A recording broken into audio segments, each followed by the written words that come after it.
Welcome back, guys. Thank you for sticking with us through a couple of these little issues while we get everything ironed out. I saw somebody in the chat say, come on, bro, my wings are cold. That's a Sid. Yeah, I mean, I'm sorry to that guy in particular. It's not even noon, though. Oh, what man. kind of a breakfast does this guy have? It's, actually, who knows where could he be is European, in the world. probably Could be supporting European. Simsalou. I know it's pretty warm over there right now. And Yeah. they don't use freedom units in their weather, so I kind of have to do that conversion in my head. It's like only 30 degrees. What? It's freezing.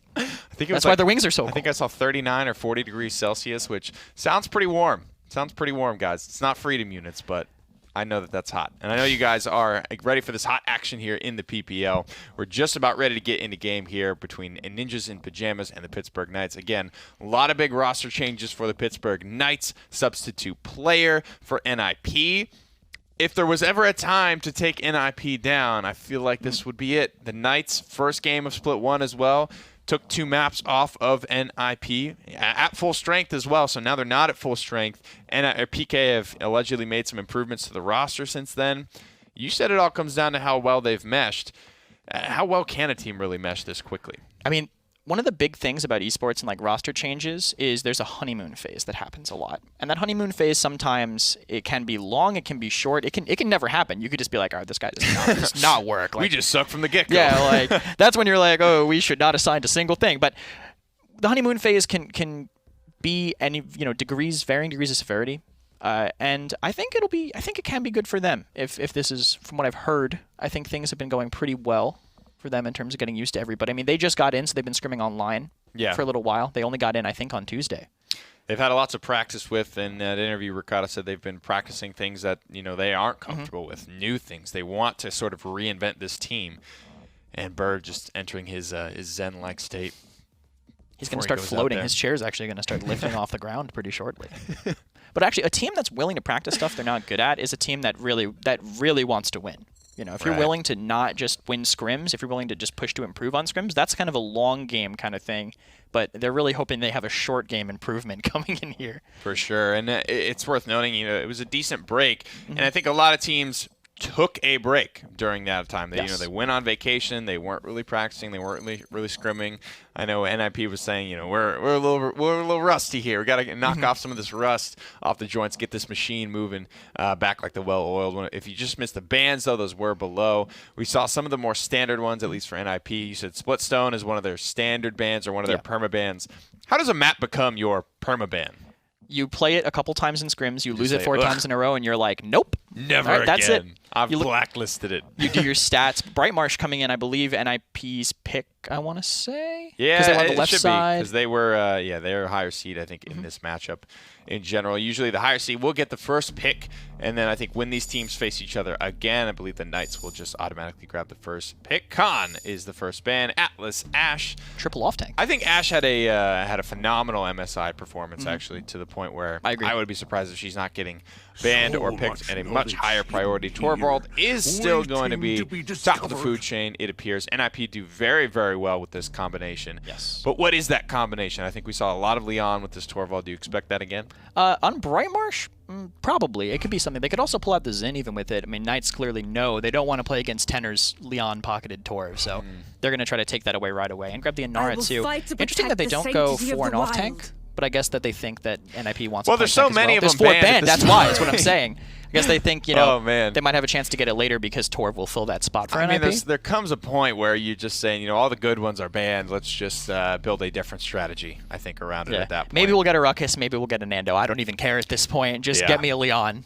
So the Knights take away the Leon, so that man right there cannot get it. They'll have to pair something else with Torvald. They will get Genos, however, double damage amps in the works for NIP. That's going to make that barrack pretty strong. Leon was already in a good spot. Yes. And with Willow allegedly coming back into the meta, or at least dependent. sitting a large buff at this point. Do you think Leon is going to be even that much more prioritized to ward off a strong Willow pick? I think so, too. I think so, but not just because of the Willow, because I do think Willow is still map dependent. I think it's partly also because Cassie just got nerfed. Okay. With the big game duration decrease and the Somersault reset decrease. Somersault reset, much bigger nerf than people thought it was going to be. Yeah. You look at a loadout card, you're like, oh, they're nerfing one random loadout card. That's it. And, 5 seconds more of less sustain is a big deal. Speaking of nerfed loadout cards, if Knights bring out this Pip, I mean, they had Pan, who was really good on Pip, and now they got Simsalou, who I think is even better on Pip moving in. That specialty at least hasn't changed, but his ability to survive under caught pressure has gotten significantly worse. That's right. Moxie has been reduced from 50% at 5 points, which is where everybody ran it, Oh, yeah. down to 30% at 5 points. Do you still expect people to want to run this card and still run it at max effectiveness? I think so, because even after Buck's Rapid Sustain card was nerfed, people still ran it really high in that build. I think it's just almost too crucial. If it's the crux of the build, Yeah. it's the crux of the build. You know It's what just I mean? so good. I mean, Cauterize is the best card in the game, I think. Resilience might counter, like, might be close to it. If you have a card in your build that gets rid of Cauterize, it's just going to be good. Just like how everyone used to run CC reduction in their build. Yeah, you know, I mean, getting that at there's base. so much. Cauterize stops the healers, stops self-healing, stops healing items like kill the heals, life rips. So much value in that card. I mean, even if there is like, it's one of the first tips I give beginners. I'm just like, just buy Cauterize. Just buy it. I mean, if they're running some type of, if they buy a kill the heal later in the game, and you don't have caught, you're screwed. They're gonna hyper carry the game. Tanner looks to be very excited as the pistols start to go off. This was a composition somewhat similar to one that they ran not too far from the end of Phase 1. I have a feeling It's not Bonker Bonker? will not be on Lex. Damn it! I wanted to see Bonkers. Well, Lex maybe. again. Who knows? I mean, we did see Tenner's Torvald. Give He's me a very Tenner's flexible Torvald. player. Maybe they put Nino on Torv. I Maybe don't that's why know. he's here. Tanner was given the finger gun, so I think he's going to be likely to pilot that. Knights taking a page out of SSG's book here, maybe taking the Ruckus. Ruckus is good on this map. I mean, if he can control the rim, he can dive into the back line. The Lex is going to have to slow him down. I'm not sure if he's going to be playing. Yeah, is that the theme here? I'm kind of seeing. I mean, Pip and Ruckus have a very good sort of coordinated orbital drop with each other. They can get off the high ground, heal each other up, be a very tanky duet. I have to say, I do like this Knights draft, but I am just so excited, and it's very hard for me to vote against a Torvald Lex. I think I agree. I really like the Torv Lex combo. I think he might be a backline with the new Legendary, but yeah, that's my next question. What talent do we see this Lex pick up? Is it going to be the new reworked pistols? I actually don't know. Honestly, with the pocket, it might still be Heroism. But right. I think that's a good point to bring up. Guys, we're going to get this one ready. Thank you so much for your patience. Let's get it down to the casters and get Game 1 underway. Thank you guys for sticking around. Day 1, Game 1 about to kick off. We got NIP, we got the Knights, we got Dolson and Goremizer on the call for game number 1. Gore, we get to see Torvald, Lex again right off the bat. If there's any team that's going to do it, I guess it's NIP. It's like the best case scenario for like a salty run back in a way, That's where right. it's just like, all right, the last time you saw us, we got 4-0'd by Na'Vi. We tried to Torvald Lex on Jack Falls, and it did not land work out last time. where they wanted it to. So this is like the chance to be able to kind of run it back. A lot of people have been talking like, it's not far-fetched. It is something that can work. And I think that's what they kind of want to showcase to us today. Well, we'll get a look at it here in just a moment. The question was, what talent do we see on Lex? They obviously did a little touching up of those guns, and that could be the direction they choose to go. I mean, Torvald Lex is not something we've seen in a minute. Maybe last time we were able to see it was when that was his standard gun. Anyway, we'll have to get a look at what they choose. Field study, of course, Death Hastens is the way they choose to go. Does that surprise you at all? A little bit. It's just kind of one of those things that he's one of those champions right now that is in that area where he very much potentially could end up doing 2 different talents, right? But going for this one, it's the newer one. It's going to make him hit a little harder. And like Kresnik said, he's going to function as a backline. It looks like he's functioning just fine. Well, giving Torvald and Genos to NIP is normally not something you look to do. And they've done that. Already losing 3 members now are the Knights, forcing themselves back. The Pip as well coming out for the Knights, something interesting to look at there. Ninu blinking in, getting the shots. Already 15% for NIP. I mean, they're playing exactly the way you kind of expect them to. And this is a dangerous scenario. So Ninu is one of those players, like they touched on the desk, but I mean, very known for his Drogos. His Eevee is just as deadly. And now you've put a Torvald behind that. Even if you want to ignore the Lex, that's a deadly combo. Now you have double flanks on a map where it can work, both having that bubble. Then you add a Luminary boost. Like, there's just so much damage amp here for NIP that admittedly winning this fight should be a little easy. Bittner with a double kill, starting off this retake attempt from the Knights in a really bad way. Forcing up here around the side. He has these Torvald bubbles and the Luminary boost, just doing so much damage right now. Ninu as well adds a kill. Diggy Dog rounds things out for NIP at 99%. They're going to capture point number 1. I want to take a look at the slash lines. I think the Knights have gotten a single kill up to this point. G-Bunny is going to die again. Yeah, so Zarini with the 1 kill in this game. Bittner at 505 is 10 streaked out. 27,000 damage right now. I mean, he is over double or about to double the next highest who's on his team. And then almost, well, depending if you give him a couple shots with no one else firing, he could potentially triple Ninu here if he keeps at this rate. And it's just, look, it's slow fire rate, but it's meaty shots. That's going to be the big thing for him. It's just, when he hits that headshot, that was 1294. He's hitting 1,300 and just burning them down. He's having no issue whatsoever burning through this. And the Knights just don't know how to respond. The 10 streak becomes 14. And the Knights are just kind of going in one after another. No leg to stand on here as this payload rounds the final corner.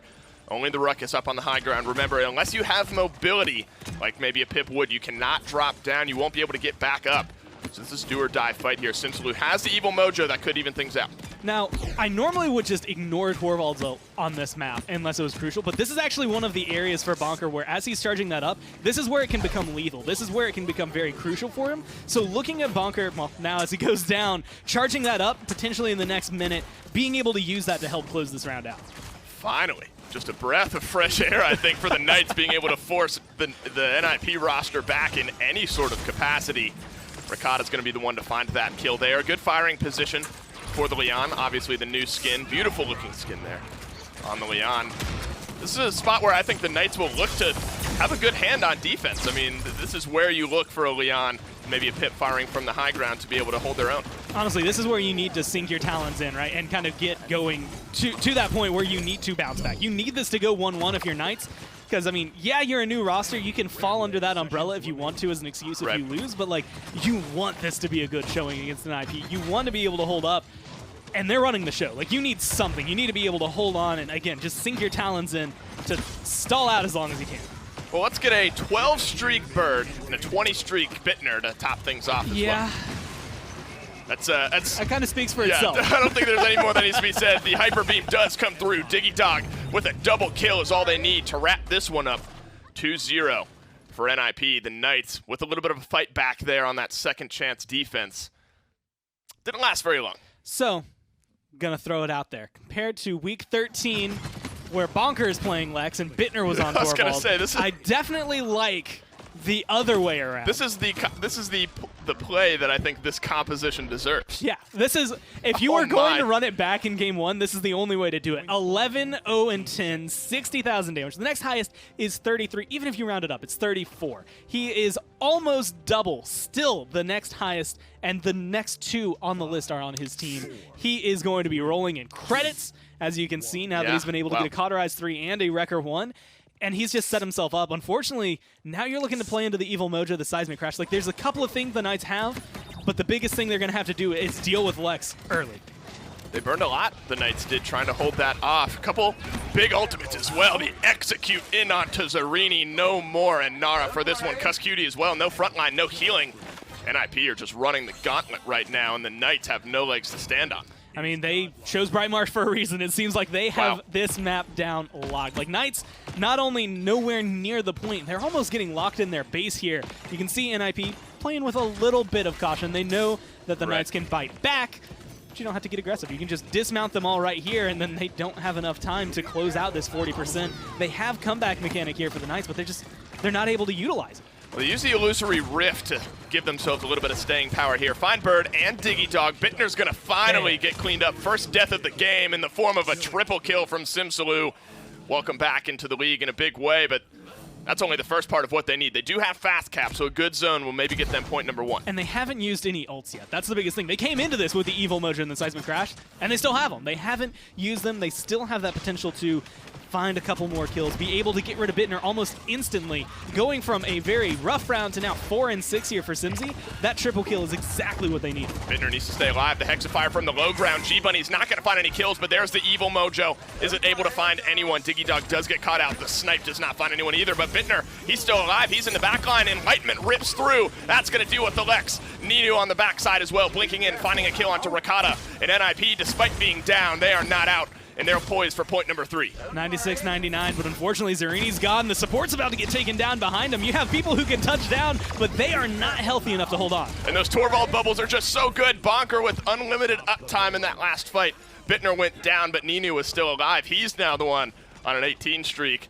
Talk about a sub. You can't ask for much more. I mean, this is just, again, if you're coming out as NIP and you want to remind people why you are so far ahead in first, this is the way to do it, right? The Knights have been the story. The Knights are the ones to look at. They've got this new team. It's 2 great players.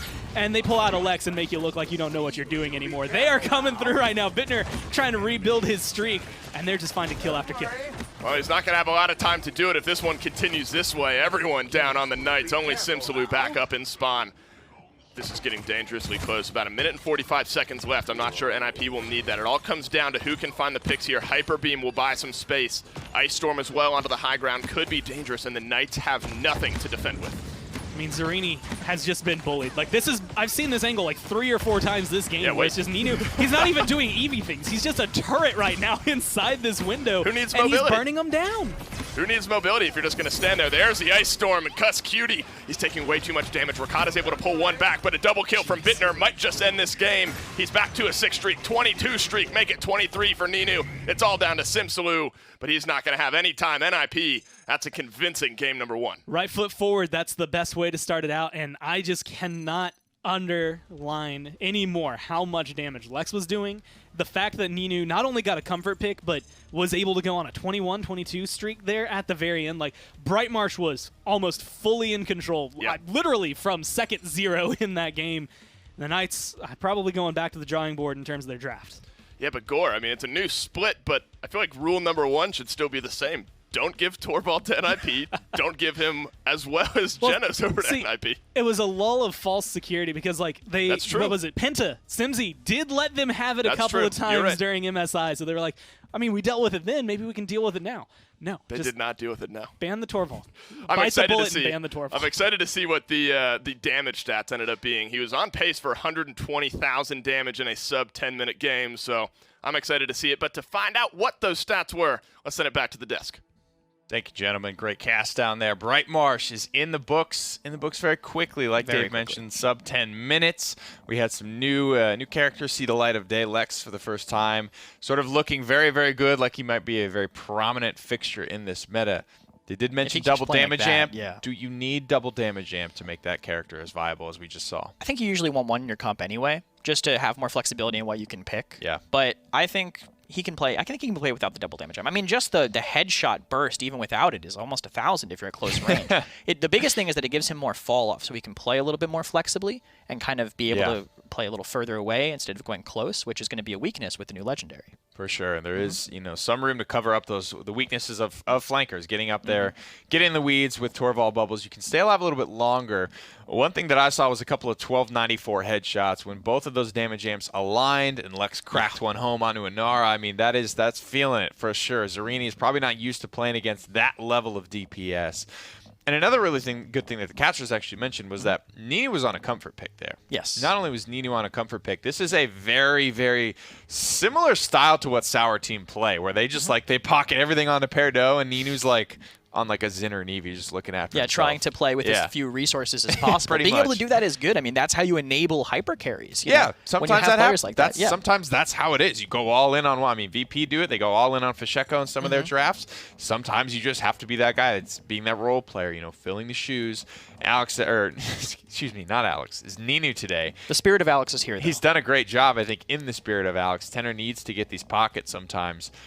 Lex was phenomenal. I think he was 11-0 after just the first round. The first round he was 11-0. Crazy. Yeah, I mean his flexibility, his ability to rotate with the bubbles. It's so hard to kill him. He didn't die until almost the end of the second point fight. Excuse me. He was just so hard to kill, so hard to nail down, and the quick bursts of grounded mobility is what makes Lex so strong. Able to rotate so much, and there's the man piloting it, Tenor. He was just super dominant on it, showing everybody that new talent is pretty good. I would say it's okay. Yeah. He's doing just fine. Let's talk a little bit about this talent. So it's Death Hasten. So what this does, it makes the revolvers, the magnums, whatever you want to call them, no longer semi-automatic. Time between your shots increases from 0.35 seconds to 0.7 seconds. So effectively doubling the time or your refire rate, increasing the damage from 320 down at the semi-automatic level to 680. You're no longer able to just kind of spam these shots. You have to be kind of more methodical. They're coming out a little bit slower. The ammo count reduced from 10 to 6. So basically you have less bullets in the clip. They come out slower, but they are far, far more impactful when you do get to hit them. Way more impactful. I mean, this is old Lex. You know, these players, they remember it. This was what, OB 52 or some very old, many moons ago. Yeah, man, they're used to it. They're happy it's back, and clearly they still know how to play it. Awesome, guys. Well, thank you so much for joining us for game number 1. We're taking just a tiny little break. We'll be right back for game number 2. iNap, powering the control room for the Paladins Premier League.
I like that. I thought it was Pikachu.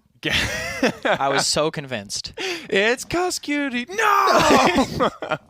I mean, Cuss Cutie there, you can kind of guess from the silhouette. So pay attention to when we go in a game. It's kind of like a fun couple little things we'll be doing during these little breaks in between games. Got some trivia for you guys. You can guess that Pokemon if you want. It's going to be a lot of fun. But, of course, game number 1 already went the way of Ninjas in Pajamas.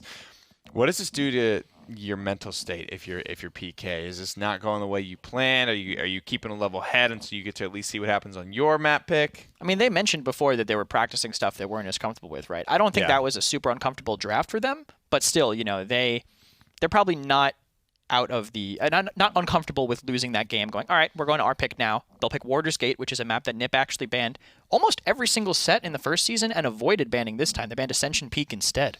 Well, we'll see if that comes back to haunt them, as they probably haven't had as many reps on it as they may require to beat the Knights on it. I think the Knights have looked good historically on Warder's Gate. I have a couple. It's frankly a memory of Payin directly. Very, very good Pip performance on this map. Pip could still be a big threat. Curious to see if Tenor still continues to run it. You know, Moxie got nerfed. I think everybody sort of agreed that was a bit of an egregious loadout card, provided you with so much benefit through all stages of the game. Maybe now it sees a little bit less play, but I think those that are still comfortable on it, a.k.a. Sims and Tenor, still probably willing to pick that one up. It'll still go on its comfort maps, definitely. I mean, we just saw it on Bright Marsh. I wouldn't be shocked to see it on Jag as well. Knights actually starting with the Genos ban. Interesting. Something we saw a lot at MSI, I think, just trying to deny some damage amps. Both damage amps banned by Knights, and Nip banning some pretty standard, I think. Makoa, Inara, less standard, but still bannable, leaving the Atlas open for the Knights. A lot of frontliners open here. Ash Barrack, the notable ones in my book, still on the board. Khan as well getting taken. I actually, in terms of MSI, at the very least, I preferred Ash over Khan. I think she was much more impactful. NIP, they're just going to go ahead and grab both of them, leaving the Knights potentially with a Barrack, unless they want to go for some funny business. No, Barrack is definitely going to go. I think he's really solid. His sustain, Barrack. Really solid sustain. Not too surprising. His poke damage is really good. But Nip, right now they're getting the Nip special. I mean, this is Ash Khan double off tank. That was like their play that took the league by storm at the start. Now they're getting the aggressive healer, and they're giving Tenor Leon, and that's never, ever going to be bad. You know, for as much of a quote-unquote backliner as Leon is, I think she gets in there pretty well. Oh, yeah. No, I mean, she has the ability to. Really can mix it up well. A lot of good loadout cards, letting her reset cooldowns, things like that. We commented on the double damage amp being banned out for the Pittsburgh Knights, but NIP have still found their way to grab some, as well as a great gas pedal option for the aggressive way that they like to play. Yeah, Fury is such a good healer for that. I mean, because if you can get really aggressive, she goes to that one little burst. Sometimes if you're that forward, that's enough. You know, that little 1200 with Cherish in the backline, that's enough to keep you going for a really long, sustained fight. Knights picking up a little comfort pick for Simsaloo also, again, in Maeve, too. So, 5 of the best Paladins Premier League players coming at you with an inflame movement speed damage amp. If there's one character in the game that I want to slow that down, it's probably Atlas. Yeah, definitely. The Deja Vu, if you can get a couple people rewound, get one person caught out, I'm still waiting for a 5-man rewind, man. That'd be something else. What team would be that close to each other? Why would they be hugging each other like that? Like, maybe they catch them in the huddle before the game. Oh, man. Who runs Grok? Maybe a minor league team would do it. Maybe. I mean, I wouldn't be surprised if, like, Nipper and Grok. Console team. All right, when the Knights play a console team at Worlds. I'm requesting a 5-man Deja Vu rewind. I want to see it, guys. These are the drafts locked in. I still feel good about the Knights draft, to be honest with you. At this level of play, especially with this many good drafts, and I didn't think Knights were a terrible drafting team either in Split 1. I don't think any of these drafts are going to be horrendous today. I don't think any of these are just going to be blatant, like, oh, God, these guys are screwed before they even get in the game. Which way are you leaning, in a couple words? I like Nip's draft. It's just 2 up in their wheelhouse, I think. All right, let's get it down to the casters for game number 2. Well, if game 2 is at all similar to game number 1, Gore, this is going to be quick in favor of NIP. The Knights have drafted themselves a pretty good composition as well to counter out what NIP have brought. Smartly, I think, banning out Torvald and Genos. They just, let's not deal with it. Let's not even risk it. And they grab Atlas for themselves to top it all off. And I think, actually, that might be the thing to lean on the most here. When it comes down to it, Atlas running Deja Vu this time around, so going to have a lobbed explosive, going to be able to hit multiple targets and around corners. But G-Bunny, this opens up his ability to be more impactful in the game. And that's one of the things that the Knights have just lived or died by. Just being able to have him come through and just blow people up, be this one kind of carry player, even though he's on a tank. And look how much respect he's demanding right now. Not only does he have Ashe, he has Furia and Leon. Oh, the nice second chance. He would have gone into that pit. He would have died. Not necessarily a technical mastermind play, but quick reactions there from G-Bunny holding down this right flank. And in the meantime, the Knights have grabbed themselves 87% on the point. Finally, Bonker playing that dangerous con, pulls one back in favor of the red team here. A 1-for-1 trade as well. Bittner drops G-Bunny, Bonker back to base. No more con just for a few seconds at 99%. The Knights could almost grab point 1. Much slower pace than Bright Marsh was, but that's kind of good. I want to say showcasing what NIP, this isn't one of their favorite maps to go to. This is one that, honestly, they've banned out a few times as well to make sure they don't have to play on it. Something they're a little more, I wouldn't say uncomfortable on, I think, compared to what you'd see out of like Bright Marsh.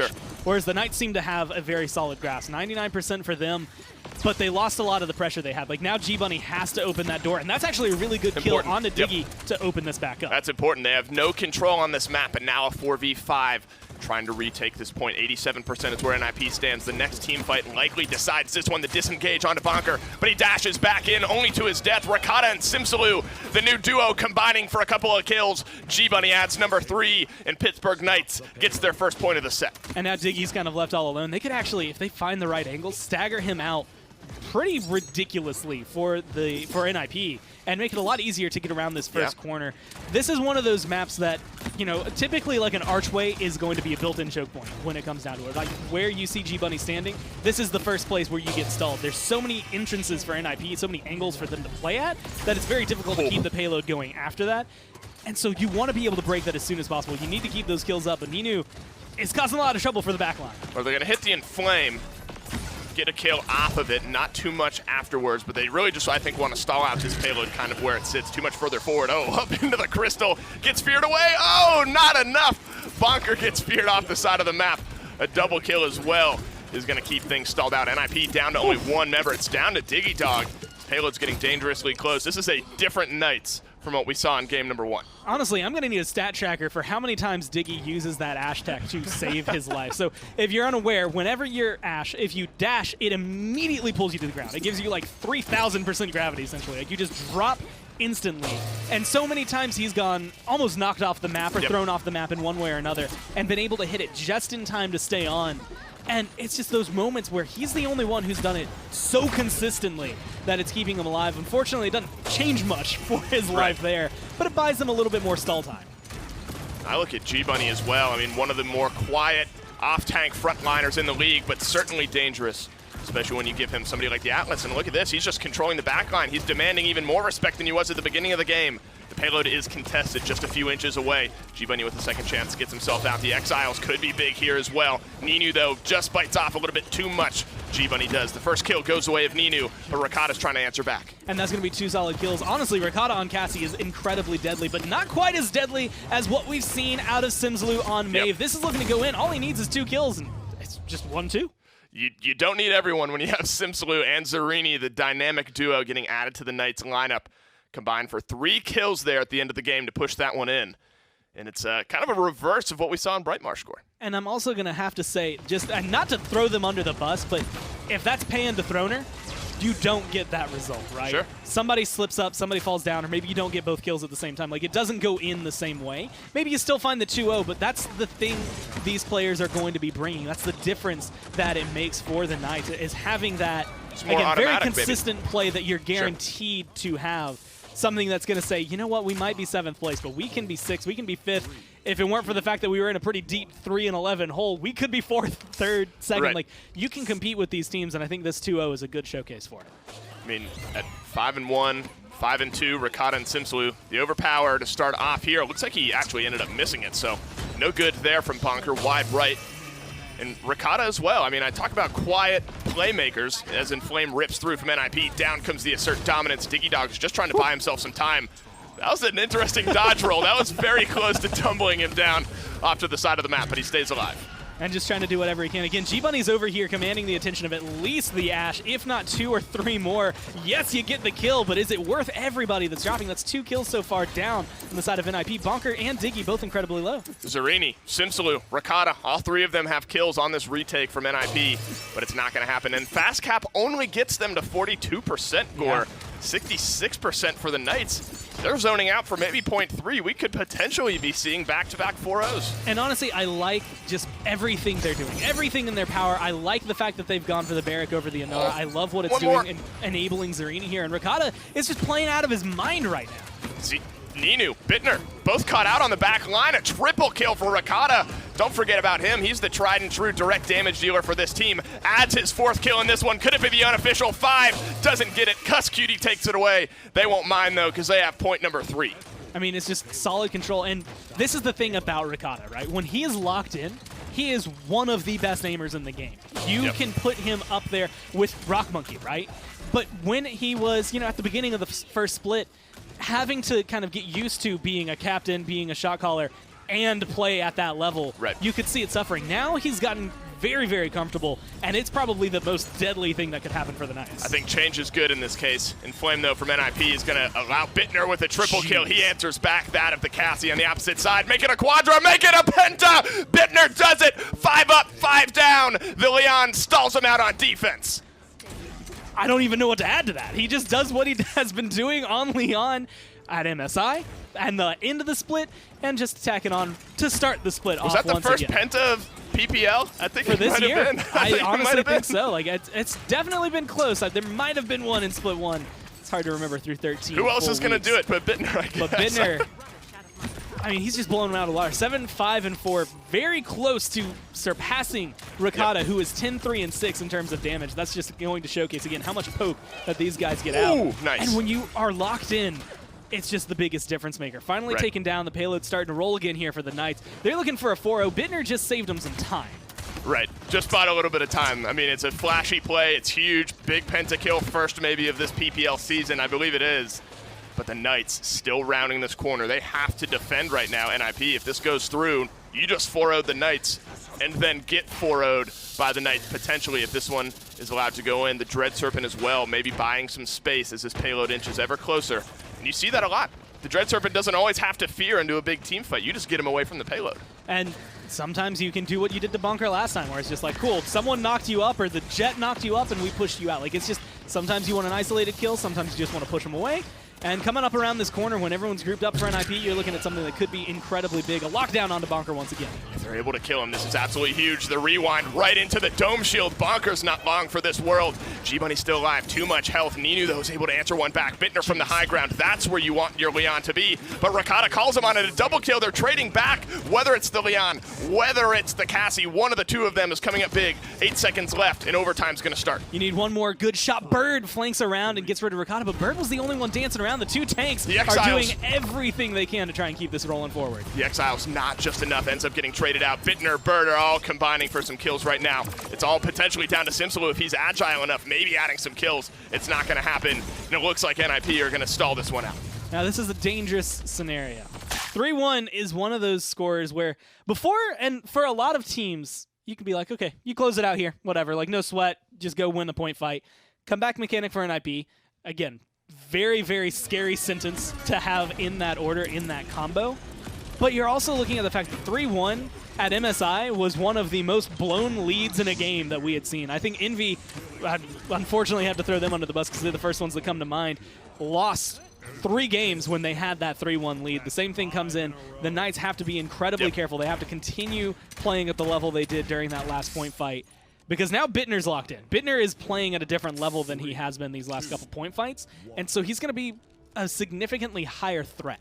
I think, God, those damage charts, I feel like, just tell the story of this game where it's Ricotta and Bittner all the way up top, and they're just jockeying for who's going to win this game for their team. Of course, Ash and G-Bunny as well on the Atlas on the opposite side having a big hand in it, but then Ninu and Simsalou all the way down towards the bottom. Who's going to come up big in this final one? It's Ricotta, though, with the opening kill.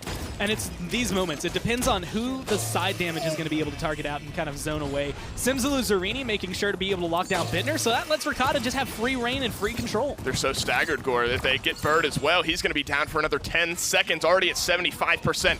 I'm not sure NIP have the time. Zarini, though, bowling balls out of it. Bonker's not able to get the overpower off, 93%. Ninu doesn't get the touch, and the Knights answer back with a 4-1 of their own. I mean, just being able to come through. Yeah, it's not a 4-0. It have the pretty little bow on top. Right. But that's everything you'd expect. Again, on Warder's Gate, getting that push, getting that conversion is actually pretty difficult. The fact that they did it once and got very close the second time is impressive against a team like NIP. So, hey, both teams win their map pick. Big surprise coming through. But now, in a very Knights fashion, you don't really know how this set's going to go. They've won 2 games at the very beginning, going 4-0, 4-0, and then lost 4 games in a row in Split 1. They've been able to go back and forth with teams. This is their chance, I think, to truly step forward, showcase what this new roster is meant to do, and maybe lock down NIP, not necessarily for good, but definitely for a good start. Well, at least have a set. Game 1 had us maybe a little bit worried, maybe some growing pains for the Knights roster, but wow, what a game 2. And you feel for Bittner, finally gets his pentakill, not stolen away this time, but it's in a 4-1 loss. It ended up meaning nothing except for 1 point. But you do have to feel for him. Big play, though. Big play from Bittner. Yeah. It shows that every game he's a threat to turn something around. And it was a pretty big turning point. Like, it had a lot of potential to turn into NIP actually taking control. Well, game 2 was a banger, but on the opposite side, Knights take it 4-1. We're tied up at 1. Before we go back to the desk, let's take a quick break.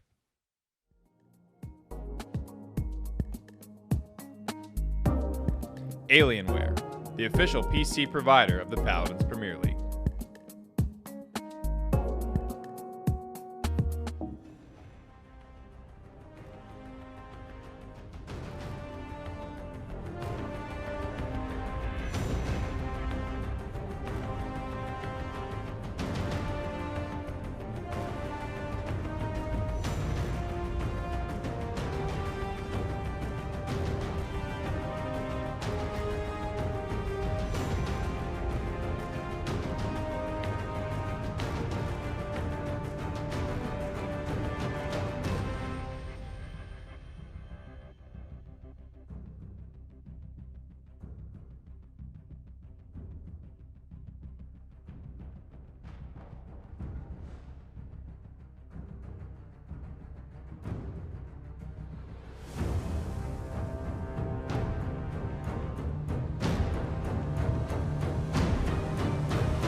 It was Ares. I hope you guys got that one right. It's very important that you guess that pro play right. If you don't know the profile, what do you know? I think we're going to start to get pretty good at that, though. You can think so. identify little unique parts of the outline there. We're just joining us back, though, from Game 2, guys. If you just watched Waters Gate, that went the way of the Pittsburgh Knights. So this one just got a little interesting. Yeah, absolutely. I mean, I think Pittsburgh Knights' control on that map was just too much for the aggression of Nip to deal with. I mean, they had one of the bigger things on the final mid. They had the scout for the Inflame. Right when they were setting up, they scouted, they saw where they were coming from, they shifted, and the Inflame wasn't enough to push through the setup that Knights were able to get in that time. Well, we talked about it. I mean, if 5 people are coming at you, with an Inflame, there's one character you probably want to deal with that, and I think that was Atlas. G-Bunny does a phenomenal job that game of just making sure everybody's distracted, whether it's behind a stasis field, whether it's getting deja vu'd back in a spawn. I mean, he does a lot there. I think it was at the end of either the first or the second. End of the first round, right when PK were about to push that one in 2-0. I mean, he's up there tangoing with 3 people, making sure everyone is only looking at him. There's no way to hard taunt anybody as a tank in Paladins. So you have to kind of do it via your play. You have to get out there, and you have to be the only thing that your enemy's worried about. G-Bunny does a phenomenal job of that on Atlas. Absolutely. If you ever wanted a visual of the concept of making space, if someone's like, but how do you make space on a tank? There you go. That's it. Standing in front of them, getting 3 people to shoot at you while your team is dealing with the backline, and being able to live as long as he did doing that, that is a great way to describe just the idea of making room, making space. That's how you play a tank. And I think G-Bunny played phenomenally that game. A lot of big kills, a lot of big moments, I think, in that game. You had Tanner's Penta, you had Ricotta, his near Penta, but a lot of times you have, guys like G-Bunny to thank for that moment, right? When you just see a DPS shooting fish in a barrel, think to yourself, okay, well, why is that? And this is a really good example of him putting the damn game away, getting into the back line, and mixing it up. Yeah, this is part of that scout. Again, they were able to kind of wrap around them, get that positioning to not let them get any value from their ultimates. Here he is coming in on a wrap behind. Inflame trying to come in, but it's just too late. Yeah. Just completely pressuring them from the back. Deja Vu to guarantee that kill on Bird as well. Just really solid play from him all around. Great job. Such strong character. I mean, this kid is so unique. Very, very difficult, I think, to play against, and so much fun when you can get rocking and rolling on it. I mean, because of that flank, because of that scout, you really see a lot of that information used to get a very quick, almost 100-0 capture for the Knights in that final round. So Scout, frankly, even personally, maybe sleeping on that ultimate a little bit. That provides a hell of a lot of benefit. I'm going to say, I have never been sleeping on that ultimate. I have been complaining about Scout for a very long time. Anyone who's watched my stream, shout it from the rooftops. How do I counter Scout? Yeah. But no, you can see the value there. You can see what they're able to pull out with it. And let's put it this way. There are 2 very popular cheats in shooting games: aimbots and wall hacks. Yes. When you Scout is basically a team-wide wall hack. Yeah, exactly. You basically turn on, you toggle for 8 seconds. And that's toggle it on, 8 seconds, give it, you don't want to get caught, so you got to leave that. Well, let it charge up again. You don't want to, fool anyone there. Very, very useful ultimate, especially at this level of play, with this level of communication between Ninjas of Pyjamas and the Pittsburgh Knights. Into Game 3 we go. Ice Mines is the selection. Remember, from here on out in this best-of-7 set, it is loser pick the map. So NIP, losing Waters Gate, have now had the opportunity to select Ice Mines. They ban out the Pip Khan, Atlas McCoy on the other side, and Young Grandpa is going to be their first lock. Back in Bonker's hands, and I know that Knights shouldn't be underestimating the power of Torvald on this map. I mean, there's a lot of characters that have more value on this map just intrinsically than others, like Tyra with Firebomb. Like, she was always played even before she was meta. Drogos is always going to be good on this map. Just anything that has a zoning ability is going to be strong. But Knights shouldn't be underestimating Torvald on this map. I mean, Simsalou on Penta in the EUPML ran like Torvald Imani, I think, on this map, if I remember that correctly, just splitting ice, walking at them. He knows that there's going to be good pocket targets. I find it interesting that they left it open again after Game 1. Well, the Knights now have a lot to work with here. Ash is open. Barrick and Nara, both point frontliners, are open as well. Point frontline is probably going to be a pretty hot commodity for NIP, or do you expect them to kind of go full aggression here, maybe pick up another off-tank? Ash, if it's still open, well, it's not anymore. Knights have taken it away. G-Bunny, phenomenal on the Atlas in game number 2. He's going to look to keep up kind of the same themes and motifs that he was on Atlas as he will on Ash. One thing that's interesting about this map is you can play Ash kind of defensively. You can play her on that stage side, kind of holding your side, just poking around that little cover. because it doesn't let them have that moment of respite where they can hide behind that little wooden wall. That was an Envy strategy, where they would have their Ashe kind of defensively on the side, and then when they get a kill, they can pounce. Knights, they had a good time with that kind of control-y surround style last game, so maybe they're looking to do the same thing, even though that's such an aggressive start. Well, both point frontliners still available. Barrick and Inara is who I'm referencing. NIP will have their pick of the litter, and they select Barrick. Drogos as well, another character that you mentioned, his ability to zone. A lot of maps, Wormjets is the selection, but here we expect otherwise? Yeah, I would say so. Combustible. I mean, even if you ran Wormjets for whatever reason, the skybox is about as tall as really you. Not that big. Yeah. It's like me and you stay next to each other. Like if I jumped and I hit your head level, that would probably be the skybox. It's really not that tall. Skybox is very important when you run Wormjets. How high can you actually get above the battlefield? Places, you know, like your Serpent Beach, your Stone Keep.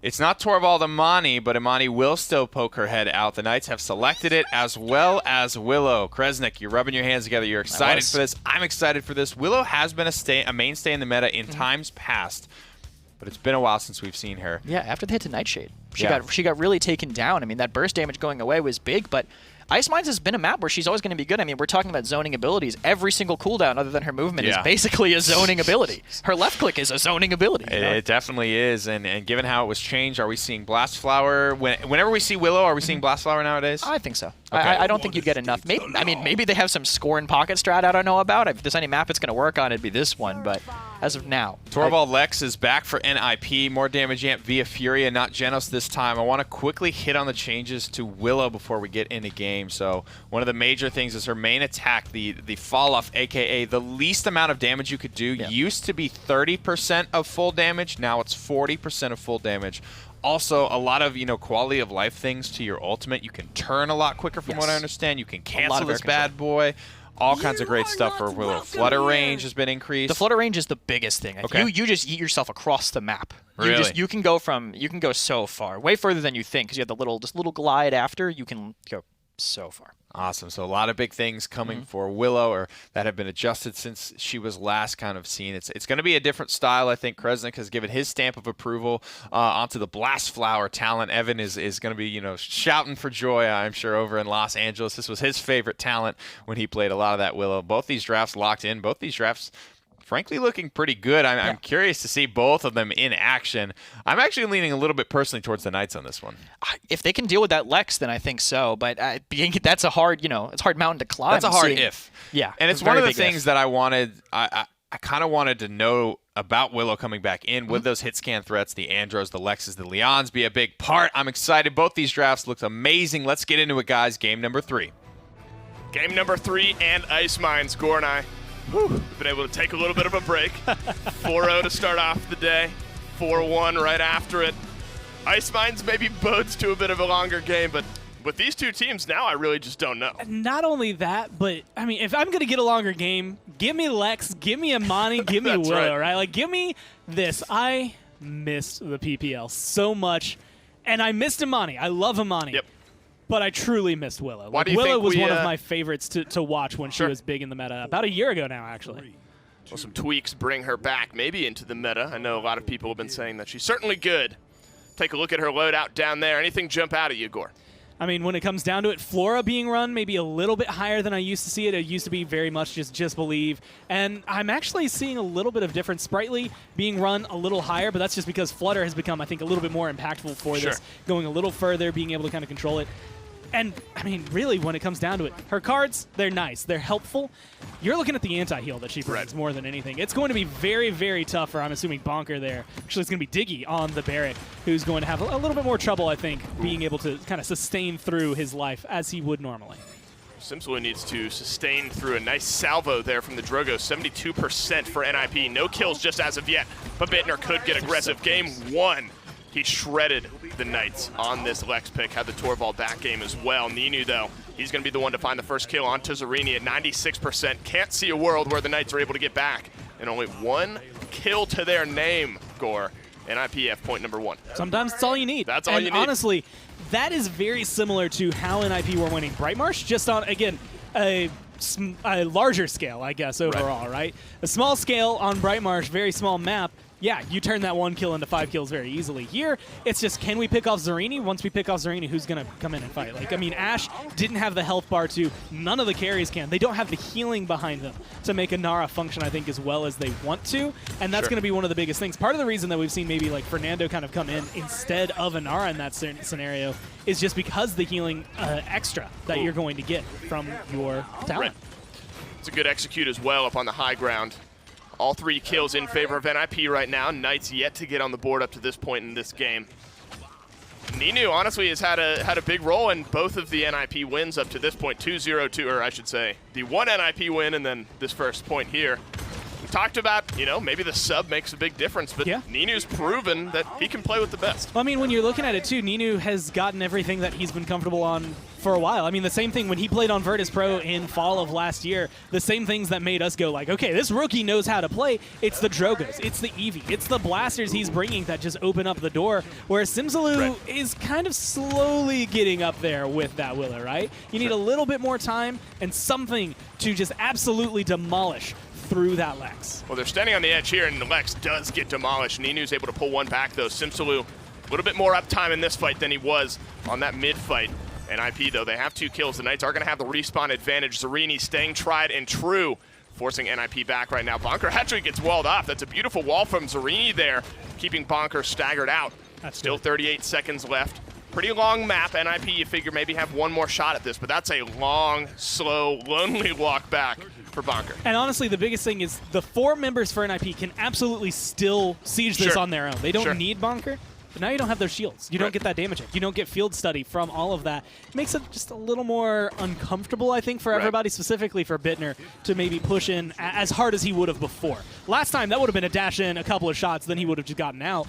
Now it's, okay, maybe I hang around this corner a little bit longer. Like, maybe I don't poke my head out and see what we can do. But now they're going to hit the gas pedal.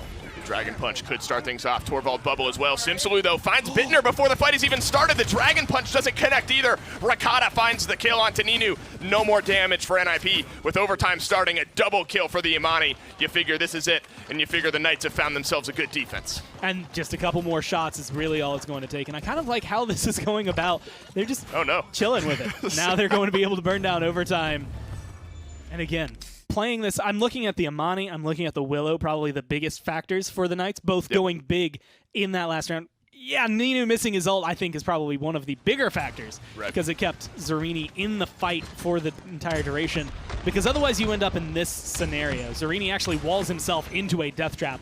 There's pretty much nowhere to be safe. And those are the moments, again, very similar to Bright March when NIP were in control, that the Knights lose. You can't risk losing Zarini early on. Simsalou had a very slow start to the game, 3-1-5 down the stretch.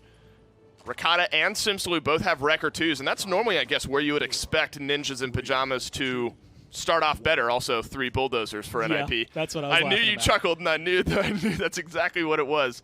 So the bulldozers on the blue side, a couple of wreckers on the Knight side. But early game is where you expect Torvald Lex to really flourish. There are no wreckers to blow up those shields yet. And that's the biggest thing. This Blast Flower is going to start wrecking through things as well soon, and that's going to make it a lot more difficult. And this Dragon, you can see how fast it melts. That's why you buy Bulldozer, ladies and gentlemen. That is something you just do not get. There's almost no uptime for that Dragon. But what it does, though, it forces NIP back. It is down.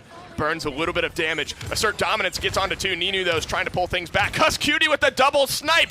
That's a beautiful through time and space and sets up the Knights perfectly on this mid-fight. And now I love this. Again, a little bit of range run in his loadout to make sure he can continue placing these astral marks on his team to keep them healed up. He's just going to sit on the point. They're going to zone out for him. It is textbook, I guess, when it comes down to it, but you can't always rely on those snipes, but you have so much going in your favor. Zarini's still full health and perfectly happy. Rakata is holding a great angle, and this Lex is almost dead. Yep, the zone is not full enough. The punch now trying for a second time maybe, getting in very deep. Is he able to find Zarini? He does this time. He's a little bit caught out though. Are they able to clean up Ninu? He had 100 health. He stays alive. The healing and the shield keeps the Dragon alive in this case. Ninu's just still wreaking havoc. 93% is where the Knights stood, and they don't get the point.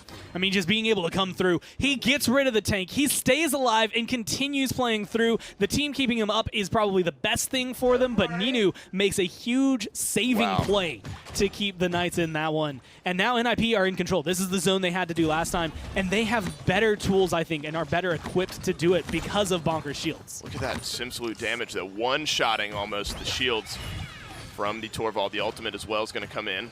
Not too much room to fly around right there. Maybe the execute, but the wall blocks it all off. Rakata does find Ninu, so no more Dragon here in this fight. 99% for Ninjas in Pyjamas. Those health bars are going so low on the blue side. Cuss Cutie again finds another kill in this fight. He's almost won it both times. Diggy Dog with the only saving grace. A double kill for the Genos, 1 for Simsalute, and point number 2 for the Knights. Cuss is doing his best Vex impression when it comes to playing Genos on Ice Mines and making a huge impact during point fights. Like, he's on a 16 streak, but a lot of those lately have been kills. It's not just the assists that he's getting picked up from the Amani and the Willow. And I also want to shout out just to Simsalute, not only using the ult in, I think, a very good and appropriate way, but just kind of recognizing where he's going to be able to kind of find that control. Zarini staying alive. Like, again, everything the Knights did worked out for the better there. Not a single mistake on them. But the biggest thing is going to be, well, these dragons, as you can see, since it gets burned down so fast, I think he's perfectly fine just throwing it out whenever. But how much damage can Simsalute continue just dishing out? That's like Christmas morning. You see 4 people all grouped up in a tiny little circle, and you're playing a blaster champion. That's exactly what you look for. Simsalute makes good on it, gets 1 kill. The root doesn't actually end up connecting. There's the double kill in this fight. Not the traditional double, but he does have 2 kills in this engagement. Much better push here this time around. Knights are rounding maybe the final corner. That's an execute from Bittner from long away. But the Knights maybe, if they're able to stagger out Ninu, this payload gets very close. Looking for these shots. They now staggering him out. I don't even think they wanted to. I think it just kind of ended up being that way since Ninu was trying to hide around. But like you said, going around this corner, which again is another point where it can be held a little bit, you're getting some momentum, but you're going into the probably deadliest portions of Ice Mines and of this push. And the most difficult when it comes down to it. You have a couple of ults and a couple of champions that can open the door for you, but considering how fast this dragon is getting burned down, even if you charge that 50% in time to use it, I don't know if it's going to matter, but the Faith Flight might just do the trick. Just looking for some good shots as well. 9 streak for the Imani. Doesn't look like many kills are going to be coming on the back end of it. We're touching on Imani. Haven't seen her in the meta in a little while. What's your assessment of her 3 points into this one? Still doing just fine. I mean, you don't rely on the dragon too much. Splitting ice is still your #1 talent, but this is kind of a showcase. And this to me is a Simsalute call as well, since he loves Imani. This is you can run her. You cannot underestimate the power of Magma Cannon, even though we haven't really gotten to see it, but Frost Bomb when it comes into it. That is probably one of the best abilities. And if your dragon's not going to be up, at least Frost Bomb is kind of honestly similar to an ult in terms of what it can do. It's good CC. Not going to have it in this fight, though, as Rakata falls. Bittner as well gets another one. G-Bunny pulls one back in favor of the Knights here, but just seems to be too staunch of a defense from NIP. They're going to tie it up here at 2-2. That one was sort of written on the walls the moment the Imani dropped. It's the nice pace that I expect out of Ice Mines, right? That's right. Very, very cataclysmic point fights into a very methodical defense is the only way I can think to word it. Well, someone had to slow this game down. Yeah, I mean, at this point you have to, if you are, I would argue NIP, right? Yeah. One of the things, talking to them about why Penta was so strong during MSI was that they did what NIP like to do. They got aggressive, but they got more aggressive. They got hyper aggressive. And when you have G-Bunny now up there with Simsalute, that's aggression. And not only is that aggression, but that's aggression that can perform. I mean, 8-3-12 right now for Simsy, 4-5-12 for G-Bunny. But you can see, again, where the damage charts are now with the Cauterize 3. Like, G-Bunny has a huge impact in allowing the Knights to open this door. And that's just 2 of them. Then you add in Rakata's damage. Then you add in the fact that Cuss got a double kill last time. They might not be top in the charts, but they are doing everything they need to. Doing important damage. Yeah. Doing important damage, and that's the best way, I think, of looking at it. Cuss Cutie with some big plays on the last time around, or the last mid-fight, I should say. 3 kills total in that one. The dash does come through. That's a good zone for an assert dominance. The Inflame, though, instead from NIP is going to try to answer things back. Dragon punches well up onto the high ground, looking for a target, does not end up finding one. Rakata backs off and actually finds a kill onto Bonker. He's had a tough go at things up to this point. Bittner's looking for literally anything, but there's the Dragon. Maybe it finds some value. I mean, at this point, Bittner's the best one to try and burn down. Almost gets him. It's one of those things. You're playing a game of health bars, and unfortunately it goes down, and Cuss again finding another kill, and that opens the door for his team to come back in.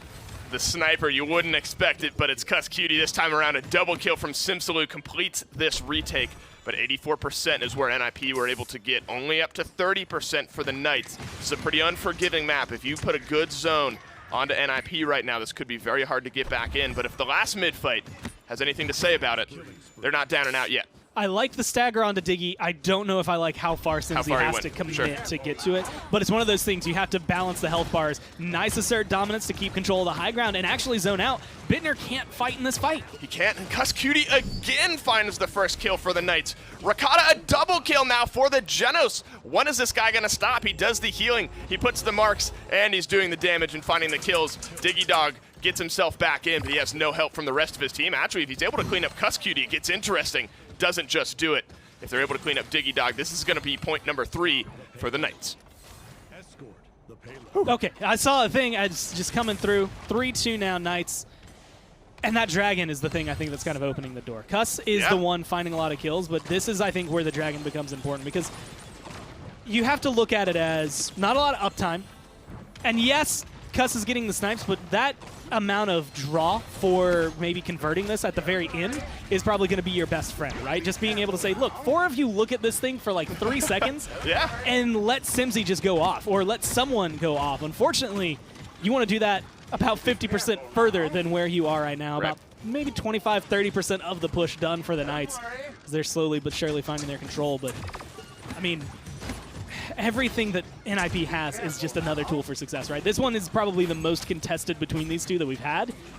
Is the most contested between these two that we've had. And it just comes down to where that first kill comes out. They are trading. Both teams actually on these mid-fights have done a good job, I would say, of kind of trading one for another. Maybe the first pick comes in favor of Knights. NIP do a good job of answering back. Serini this time, though, throws his hat into the ring, trying to get this payload moving forward. This is a more traditional, I would say, defense on Ice Mines where, you know, maybe you lose the mid-fight, but the other team goes all out for it, and you just kind of stall it out right where it's at. Though it is kind of a downhill map. It literally is, but also is not that long of a push. It gets kind of quick here towards the end with a minute left. Plenty of time for the Knights to have a couple tries at this. And the reason it's one that's notoriously run out by the timer, though, even though it's like, admittedly, if you run the entire push, it's not long, like you said. But it gets slow, almost run out through the entire timer because of defenses like this, where it's just like, cool, we got 1 of you, and that just led to a steamroll. We get 3 of you, 4 of you, and now we can stagger somebody out. There's 30 seconds left. We've burned 2 minutes, and there's been 2 team fights, really. There's not been a huge impact from NIP. It's just that moment of stall it out. And this is a good time for the teams because it's so lopsided, really. NIP are, what do we have to do next point fight? Like, what is it that's going wrong? Who do we need to target? Like, talking about the next strategy. Right, this is where it gets so unforgiving. They might not even get a chance to get back in, get a touch for overtime. Both teams pretty similar spots as far as ultimates go. They want to not burn anything, likely will not burn anything. Bittner, though, dropping makes things a little bit more interesting here. You still got to figure that the Knights won't get a touch on this payload. They don't, so we are going to a 0.7. Both teams, you can consider them 5 ultimates strong. The through time and spaces have been huge for Cuss Cutie up to this point, starting off a couple of fights in a big way.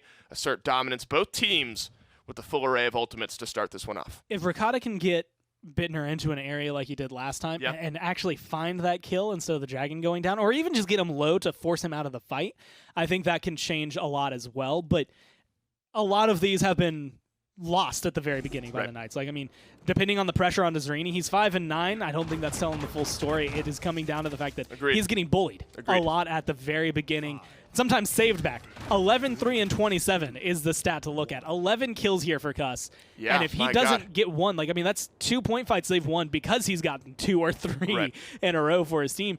If he doesn't get 1 this round, then NIP, they should kind of tout the control. You would think Ninu's been kind of the saving grace on the NIP side, and lots of damage, positive slash line, maybe one of the only ones. Here comes the Dragon, plenty of bulldozers to deal with it. But like you said, Gore, just forces people back and gets a little bit of chunk damage on top of it. It is going to get cleaned up as it rounds that corner, but forces everyone on the blue team back. And just being able to find that again. Shields, healing, it's going to be able to top everyone off, but they isolate Ninu and they get rid of him. That is a Dragon Punch that has not been used. That is an ult that should have been able to get a kill and might be able to open the door for them, but as of right now, it's just off the board. One of the first through time and spaces this game. game that has not ended up finding a kill. Bittner, they know he's around there, plugging away that Torvald shield. This is where Simsalud can be dangerous. 66% for the Knights yet again. NIP have another chance to maybe retake this, but the Dragon Punch has to be good. Doing just any target he can find. He goes for G-Bunny this time around instead of Zarini, and that could honestly float or fall with where he's going. A good combustible, but he's going to be the one who finds his death. Cuss again pulls this one back. Rakata as well finds one, but now it's the healer on the opposite side, dropping Simsalud. Zarini is still alive, still dancing around on that point. Bittner goes too deep, too low. Amani's still alive. Overtime's going to tick away, and the Knights are going to take game number 2. I mean, it comes down to one thing and one thing alone. I think it is very much the drafted Masters and the Knights that were really solid at drafting in the first split now have play that matches their drafting and even better drafters on their list. Like everything that I think they could have done to improve for this split is happening. And now they find themselves up 2-1. They played so well in that map. A lot of those points for NIP were defenses, so credits going a little bit more, economy shifting towards the Knights, and they utilized it perfectly. Going into the Wrecker very early on to cause a lot of trouble for this Torvald. That Lex could do so much, has a lot of potential, hits really hard, like a truck, unless you don't let it. It's not the same Lex we saw game number 1. Bittner, I mean, pretty much tore the Knights apart in game number 1. Now, that game was over as soon as it started. Game number 3, though, much different story. The Knights actually take the lead here in this set. They're up 2-1 in the series. I wouldn't have expected it. They aimed for like maybe a month down the road. We start to be a really competitive team. Well, they're looking like it already. Game 3 goes the way of the Knights. Before we jump to game 4, let's jump to a quick break.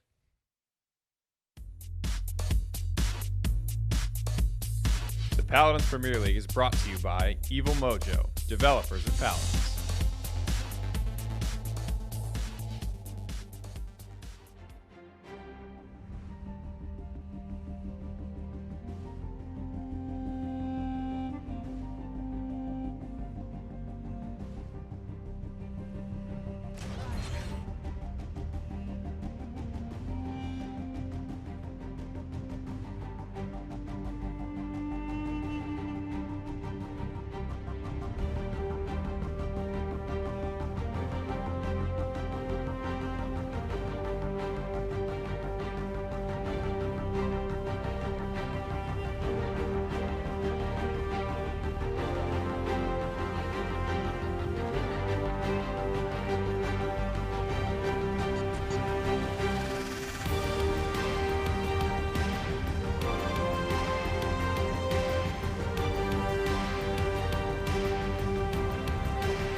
What a set we've got going here, guys. Another game for the Pittsburgh Knights. They pick some unique picks, and it frankly pays off for them. The Willow, haven't seen her basically all year. She comes through. Simsalud has a great game on it. Amani as well is definitely new character for this year. Very, very impactful on release. After the nerfs, though, not a whole lot of that character. Rakata has a great performance. Cuss, She-Bunny, Zarini. I mean, everybody really showed up, and that's kind of it, though. You need everybody to show up if you're going to beat Nip. Yeah, definitely. And thankfully for them, they are. You know, they're clearly showing that they can gel, and they're clearly showing that they're ready for this meta too. Where you shoot, oh my God, I just realized Cuss is healing. Yeah, big healing numbers. 226K.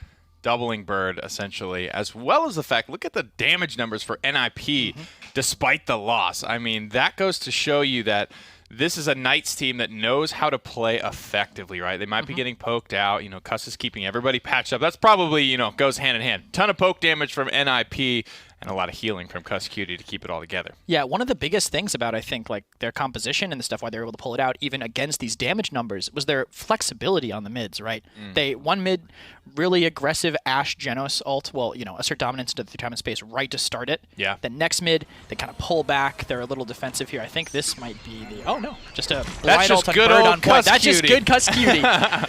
Pulling out his Old Faithful. He's Good been, old, getting it done. Yeah. Really, really good shots from Cuss Cutie. Trading out as well, you know, as a support in Paladins, you're here to do some damage as well, and you absolutely can contribute to big kills, big moments, big ultimates from Cuss Cutie. There was one that was just hit completely raw of his own accord. One, of course, that you mentioned that got set up. Very, very good player. Very old school support player. Been doing that for a long, long time. I know my team has SSG has a very high respect for Cuss. They think he's one of the best aggressive supports in the game. And he's reminding everybody about it right now. I mean, his style, I remember scrimming against him forever ago on G2 and being like, why is there Genos behind us? Yeah. Like, he would just be on the side, but just too far away, chipping you. And you're like, do you deal with it? He'll get away anyway. There he is, pointing at the camera, hamming it up a little bit. He must know. Big Jake. The handheld tracking him all the way down. There's no way he doesn't know we're Fresh talking about cut, him, right? looking good, feeling good, smiling. A guy that comes from winning ways in North America. He's one of the few North American players to have an international win under his belt. On top of the fact that he's just expressed vocally he hates the way this team had been playing in Phase 1. He wants to get back to the winning ways. He's used to being on the undefeated, the match points. He's used to being G2 undefeated for such a long stint in the North American PPL. Now that they've all come together, Cuss wants to return to those winning ways, and he's doing everything in his power. They'll have to do it next on Jaguar Falls. When I see NIP, when I see Jaguar Falls, I immediately think of Pip. This is the big question mark for me this time around. We talked a little bit about Pip, despite his nerfs to Moxie, a very popular loadout card. Do we still see him on his niche maps? This is one of those maps, so this is kind of time to pay attention and see when and where he gets picked. Yeah, I think so. I think we'll see him. I'm pretty sure. I mean, he got banned last map. I mean, Ice Mines is a really, really, staple map for Pip, but the fact that he's getting banned even after these nerfs should tell how strong he really is. Frontliner, frontliner, frontliner, frontliner. All banned away. Torvald open and locked for NIP. This could work with a myriad of combinations on Jaguar Falls. There's so much you can run here. And it's part of the reason why I think this might be my favorite map, just because it's like, there's nothing you can't really do. Yeah. Snipers are if you can play borderline. Moji. If you can play well, you say that. Everyone in Mixer Chat, everyone on this desk has had a game with a casual Strix, and you're like, what? Yes. It's Jaguar Falls. It's not me, but it's been done. The casual Strixes you get have that one casual Karn. I think there's like the Strix one trick at like high tiers, and you're like, come on, man, it's Jag, and then he comes out with like 30. Oh hell yeah, it is Jag, brother. I know it is. Let me teach you a thing or two about a thing or two. Yeah, they got corners, I got flares. It plays itself. Exactly. Genos Leon, that's locked in for the Knights to try and keep some of those deadlier combinations away from the Torvald. Tenor has played a lot of the Lex today. I kind of am almost expecting him to go back to it. I mean, I wouldn't NIP, be shocked. They ran it last phase before it received the buff, so it's definitely not out of the conversation here. But Tenor, Pip, that's the conversation I want to bring it back to. It's something that he's absolutely run over teams with on this map in particular. However, I feel that it's always been important for Diggy Dog to have something, be it Khan, be it Ash, be it whatever the hell else in the off-tank role, to be there with him. And I'm looking at all these off-tank bans, and I'm just saying I don't really know what's going to be left for Diggy to do what Diggy does. Oh, looks like he's going to get the Barrack instead. They might actually play a Pip-pocketed kind of style. He has, like... You think this is Diggy Barrack, not Diggy Torvald? It could be either way. I mean, earlier it was Diggy Barrack on Bright Marsh. And kind of a similar map. Knight's already adapting their draft by not giving them the Genos with it as well, so maybe that changes things. Maybe that changes how they want to do the rest of the draft. But, I mean, Pip being taken away. I think strong. I think it might be Bonker Torv. Okay. I think it's going to be Diggy Barrack. So with basically no off-tanks left for the Knights, outside of Fernando, frankly, I think K-Cruncy, of all people, could be a Ruckus. Might have an opportunity to run one of those there, but this absolutely, the bottom of the barrel off-tanks at this point. Is Zarini comfortable with both of those? I mean, the Knights have to sort of start having this conversation now. And Nara will be the selection for Zarini. G-Bunny now. Go ahead. We'll take the Ruckus. I think Ruckus is really so far, nothing on NIP is going to abuse that. No, not yet. I mean, they do have 2 counter picks still up for it, but I think they took the Ruckus now to deny triple tank from NIP. I don't know how strong the Torvald triple tank can be, but I mean, just triple tank. I mean, it's something we've seen Nip run before. I mean, it's just very, very powerful in the right hands, and Jag is a great map for it. Well, it will be the Lex. Looks like continuation here for NIP. However, I do expect Tenor to play the Pip, so that would put Ninu on Lex. What are your thoughts on that? Well, we don't. Ninu he played Pip for Sour, right? He could play Pip for Sour. Yeah, it could still be Tenor on Lex. This could be a flex that they're doing now that they have Alex. If Alex was here, I would say it's 100% Alex on Lex. Tenor would play the Pip, but that's not the way this one looks like it might shape out. I don't know. We'll have to see, because again, This is not going to be we don't even know who's going to be on Torv or Barrack. It's not going to be that classic turbo-aggressive Pip, I don't think, because there's nothing really to dive with it. Again, a lot of the success I've seen in the past came, it's this death squad. It's Alex following Diggy Dog and Tenor around with a Tyra marking up their kills for them. And then they just frag, and they heal too much, and it's just too big of a problem to deal with. Willow looks like it might be where the Knights go. She's pretty solid in this map, being able to play on that bridge above the mid, just being able to spam point, spam on the sides. Is that far enough away from Lex to be safe? If he's playing his own backline? No matter where you are, Flutter will put you on the other side of the map. Okay. So as long as that's up, anywhere is safe, okay. more or less. Yeah, all right. Well, this is the draft for both these squads. I would say, getting to the bottom of the barrel of the off-tanks, Ruckus is still the selection.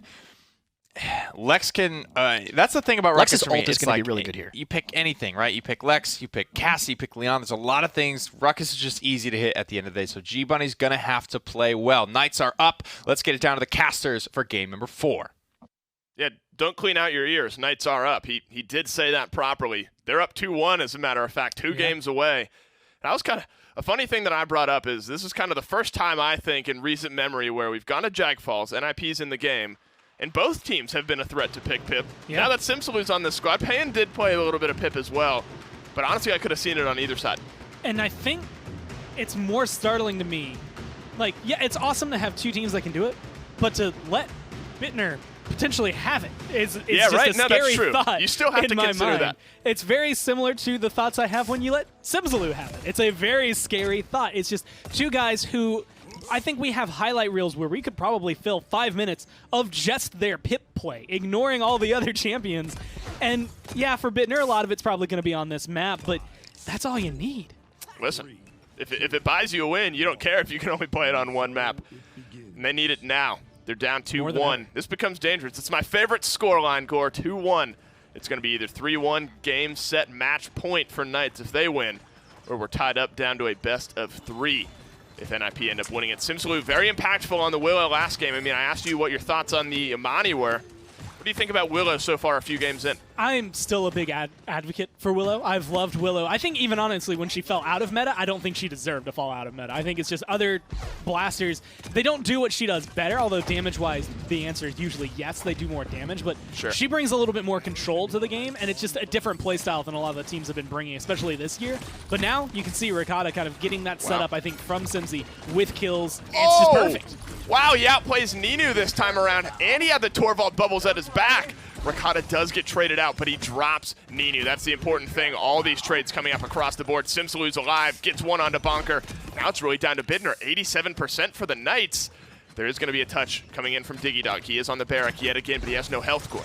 Now, if he had Evil Mojo going into this is a landslide victory for Bittner, but it being back and forth like this, I mean, 99%, you're going to have some respawn time. Zarini probably going to fall, but it doesn't matter because they have not only such a huge lead, but they're respawning and winning these fights on the side. This is the threat that Bittner brings, a triple kill on the Pip. He says, don't compare me to anyone else. I'm still the biggest threat on this champion, and proves their why. 66, almost 72% for NIP. Maybe a retake chance for the Knights, but they need to go quickly. I think with the dismounts, NIP maybe have point number 1 in the books. Yeah, I think it's going to be locked down. And honestly, it's not just the dismounts that seals the deal, but I kind of roll back. I'm not sure how I feel about G-Bunny dashing into the point when he did. True. It was one of those things where Willow was already in that position when she gets taken down. Leon was already in that position. Inara is going to stand on the point. That's Zarini's job. He dashed into that death. Now you're going to be able to get a nice fade flight, a couple of kills to start off the defense. But I think you could have still potentially squeezed that point fight out. If G-Bunny stays back, they regroup and then come in. Like you said, that's a beautiful defense here from the Knights. A double kill for Simsalu. I mean, whether it's Ricotta and I guess it was Bittner on the Leon last time around trading kills back and forth. Now it's Simsalu trying to pull things back as well. It's a game of inches, and we were only really briefly able to talk about it before going to break last time, but the Knights were saying, you know, we got some growing pains to go through. We maybe got a month and a half before we start being really competitive and seeing a change. They're looking good already. Imagine what this team will look like after a month. That's right. Like, this is their growing pains. Maybe it wasn't the growing pains. Maybe that was a threat. Like, you know what? We have a month before we're at the level we think we are. And they're already in a position where they could potentially start beating out anybody like NIP. I mean, that's, I think, the biggest thing for them. But this is a good set. Like, You don't have to win this one, Yeah. I think, in my mind, for the Knights to make, like, this has been a great note already from them. If you win this one, it's even better. Yeah. This is one of those, either way, whichever way this one turns out, I think the Knights will be happy just having performed the way they did today, especially bouncing back. They do have to get through Jaguar Falls first if they're going to win it. And IP, after a good defensive start from the Knights, were able to answer back with a few, maybe a good Hexafire position here, forcing back a couple. Not looking like he's going to try to do it just yet. Torvald has been pocketing. Did the Dome Shield even come out? I think he tried to get it out. Maybe it did end up coming out. But Ninu does find the kill. Bittner as well. Cutie, all these kills getting answered back. Ninu's still alive off to the back side, though. Somebody needs to help him out. Somebody needs to drop him off. That's a good wall to stop a little bit of damage. Someone needs to stop this Lex right now before he goes through. Rakata going to be the saving grace for Zarini now. He should be able to get some decent healing coming in. And that should be a breath again. Just a nice exhale from the Knights as they manage to hold on to that one. And again, the biggest thing, not just G-Bunny getting the kill onto Diggy. That is 14% charged up for the Dome Shield. Not available for the rest of this round, not available for next round. Just not available. Yep. And he was looking, honestly, just for some more staying power. Nice double kill from G-Bunny to wrap this one out. A little bit unlucky. I mean, the Dome Shield drops and then immediately gets killed on the back end of it. Good defensive stand there from the Knights. That could have been 2-0. Look at that, 99% for the Knights. So, I mean, if there's anything to look at, it's how did we lose this 99% advantage? And honestly, yeah, it's this moment right here, right? G-Bunny goes into that fight. I don't know if he needed to be aggressive. Like, there was, I guess, two paths, literally. There was the door to your right and the window to your left. Which one do you go? He went left, which, admittedly, at the moment, that's probably the hot call. But if you go to the right, maybe escape them, at least try to run away, then you can regroup, maybe come back in. But definitely, like, rewatching it, probably the hardest situation to be in when you are an off-tank, because it's like, you're Ruckus. You're not enough health to hold on to the point, and you're not enough damage without a Hexafire to get through three people like that. He ended up choosing the door towards death that time around. 4 ultimates for the Knights. Consider it 4 for NIP with the place, that their ultimates are charged up to. We did see 3 wreckers as well for the Knights. So those Torvald shields going to be lasting. Bittner just kind of hanging out in the wings here. That Evil Mojo could be big. Doesn't end up landing at. Oh, he does find one, but G-Bunny doesn't get cleaned up. The Hexafire saves him from Evil Mojo. They don't find any kills. That's a clean sweep. I can't keep up. Bittner with the only kill getting traded out. And the Knights were fighting from the point the entire time. Just to let you know, it wasn't just you. That went from 0 to 100. That was no kills, then like 6 kills, all in 1 second. And it was like that moment, that Hexafire, there's no way he intended that as the counterplay for the Evil Mojo, but having that CC immunity, making sure that he's not going to get polymorph, and being able to stay alive, get that damage, and zone out everybody on NIP. And unfortunately for the zone out, it also zoned them right into Simzalu's lap, where he was just able to burn them down. It was exactly what they needed. So just beautiful play from the Knights to be able to control and corral that last one. And it looked okay. I mean, it looked like Bittner was going to have kind of a sneaky play right through there. He was on his own, maybe a good shot. Evil Mojo did come through, of course, right into the Hexafire. Didn't end up finding any kills. This is a good defensive push, though, from NIP to slow down what just happened. The Knights got up to 99% on the first mid-fight, didn't end up sealing it up. But make no mistake of it this time around. Simsalu's still alive, pulling a couple back. Now, honestly, Gore, I almost wonder if that mid-fight's just a case of we used our ultimates first and a little bit better from the Knights, because NIP were able to retake here because they had some ultimates up. I also think it was incredibly helpful that they were able to burn down Diggy Dog's Dome Shield when they did last round, because coming into it, I mean, you have a Hexafire, you just plop down the Dome Shield and be like, cool, like even if I can't get out of this, this is going to burn up most of your ult, if not all of your ult, while I, sit here safely, happily under my Dome Shield. And that opens the door. All of a sudden, a couple of other members can dive under there. Yeah, you're a little more grouped up, but you're safe, and that's really what you were looking for. As a double kill from Rakata rips through the lineup of NIP. Be remiss if we didn't mention Cutie again. He's had a quiet 22 streak building up this entire game. Undying, I believe, up to this point. Through time and space could get them point number 3 as well. Had a big game on Ice Mines. Having a big game here. Can never underestimate this guy and the impact that he can have on a Pittsburgh Knights win. I mean, part of the reason I think Genos was such an important ban 2 games ago, when it just comes down to the fact that he can change the impact of it. It's not just Luminary, but Luminary absolutely helps when you have Willow and Leon on your team, but it's the damage he can do on his own. And when you give it to players like Cuss, Vex comes to mind because I've seen him do the same thing. When they're getting kill streaks on their own, that's when it's a huge threat. He's one of 2 people in this game who are on streaks. 6, of course, being Zarini on the Imani. He's had a good game today as well. I mean, Simsalo and Zarini seemingly have slotted into this Knights lineup kind of flawlessly. And I think that's the biggest thing. For Anara to be able to be played like Zarini, this is not only a staple champion, but he's filling the role in a way that the Knights haven't had. Right. And that's the only way I can think to kind of word is. One of the things they've always struggled with is even if you could win the fight, they lose objective capture. And even if they lose the fight, they're losing objective capture, right? They never had that saving grace like Na'Vi has, like NIP will have, where it's like, yeah, we lost, but we got 60% on the point. Zarini comes from that house of play. He comes from that style. Sure. And again, he played for Na'Vi. He's played for one of the best. He learned under a lot of the best. He gets to scrim when he was on Sour Team a lot of these EU teams like NIP and Na'Vi. So you learn that style. He comes in and has the potential, I think, that you could see into Throner, but he's already there, right? He's already at that level. And that gives the Knights the ability to play more their style for the other 4. Zarini just gets to control the point. He's done exactly that. That's what you look for. He's doing what he's asked. 3 ultimates ready for the Knights. Did get defended successfully by NIP there. Through time and space comes in, but does not find anything. It's not going to matter, though, because G-Bunny already has a double here on this ruckus. Only 2 members left. Make it 1. Bittner's the last alive. He's smartly backing off, trying not to get too involved in this one. Doesn't want to trade himself out too heavily. But the Knights, they regain control of these mid-fights. They've had control of them the entire game. And honestly, even point fights like this are even better for them. You lose a little bit of a fight early on, and if you have comeback mechanic, yeah, you're going to be able to capture this fast. If you have it, you lose it fast if you're the Knights. But right now, you're forcing them to use ults. You're forcing them to fight in positions they really don't want to, and that causes things like that where Bittner just goes down. Yet again, he uses an Evil Mojo and only ends up dropping himself. Rakata's still alive. That's really what matters here. The Dome Shield does come in. The Enlightenment finds Ninu in the Dome Shield. He's able to back off. Diggy Dog, though, he wants to drop off this Leon. G-Bunny within an inch of his life. No emitter shield, does end up getting it through right there. And they're able to back off. 96% for the Knights. NIP need to get in, get a touch. With Bittner hanging in the wings, he could make a difference this time around. They stalled a lot and cleared out a lot, but NIP still been able to send the point. But it's 99 to 45. It does depend on these kind of kills. Can you get rid of him? And just the bounce back, the body blocks that are coming through for the Knights has been great, but G-Bunny and Simsy still go down. And wow, 1, 2, 3. No more damage, no more off tank for the Knights. It's going to be down to Cuss Cutie likely here, and what a retake it was from NIP as quickly as the Knights won that last mid-fight.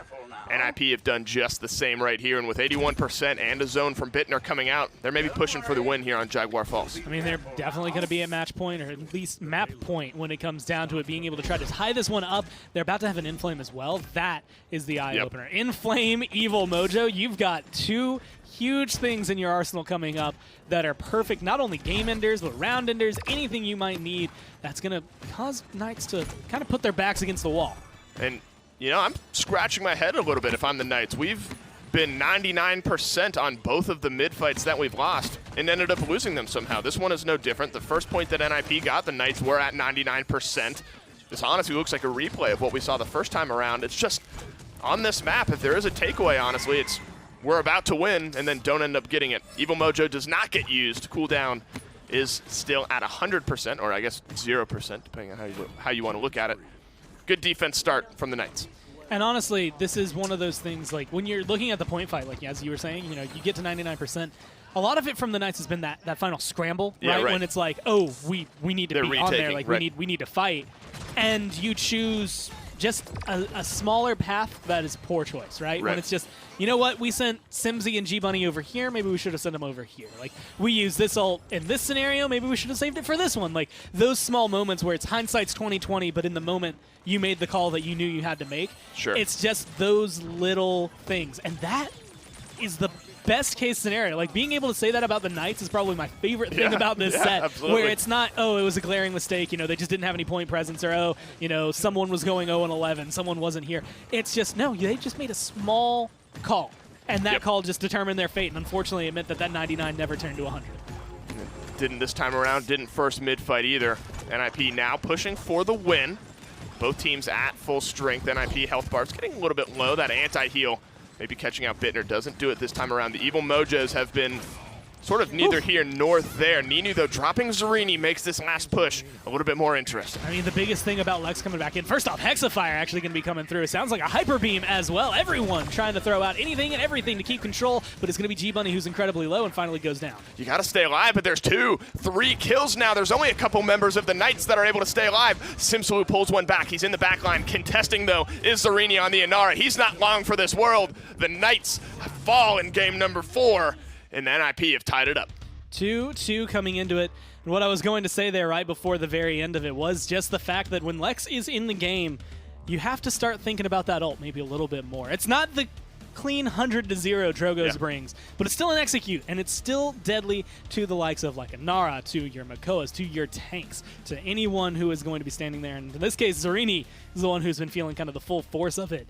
And that is that game-changing moment where, yeah, Bittner, this game and his Brightmarsh game, even though very similar maps and very similar style drafts, were very different in terms of how their KDA went. Yeah. But at the end of the day, they had the same impact, which was we killed off who we needed to kill off to give our team control. And I don't know, my brain is just stuck on this for some reason. You keep rolling back to we were at 99% 3 times, only convert that mid-fight once. I mean, the Knights did have 2 points in that game, but just couldn't get across that final finish line on a couple of those mid-fights. And I think that's the biggest thing, is finding that final step was very difficult for him. And it's just because Jag Falls gives you 4 avenues to walk in when you go to that point. You can go open, you can go into a room, you can go point. Like, no matter what you choose, you are choosing a single path you have to lock into. Well, we're tied up at 2 now. No matter what, we're going to a game 6, down to a best of 3 here in set number 1 of phase 2. But before we get there, let's send it to a quick break.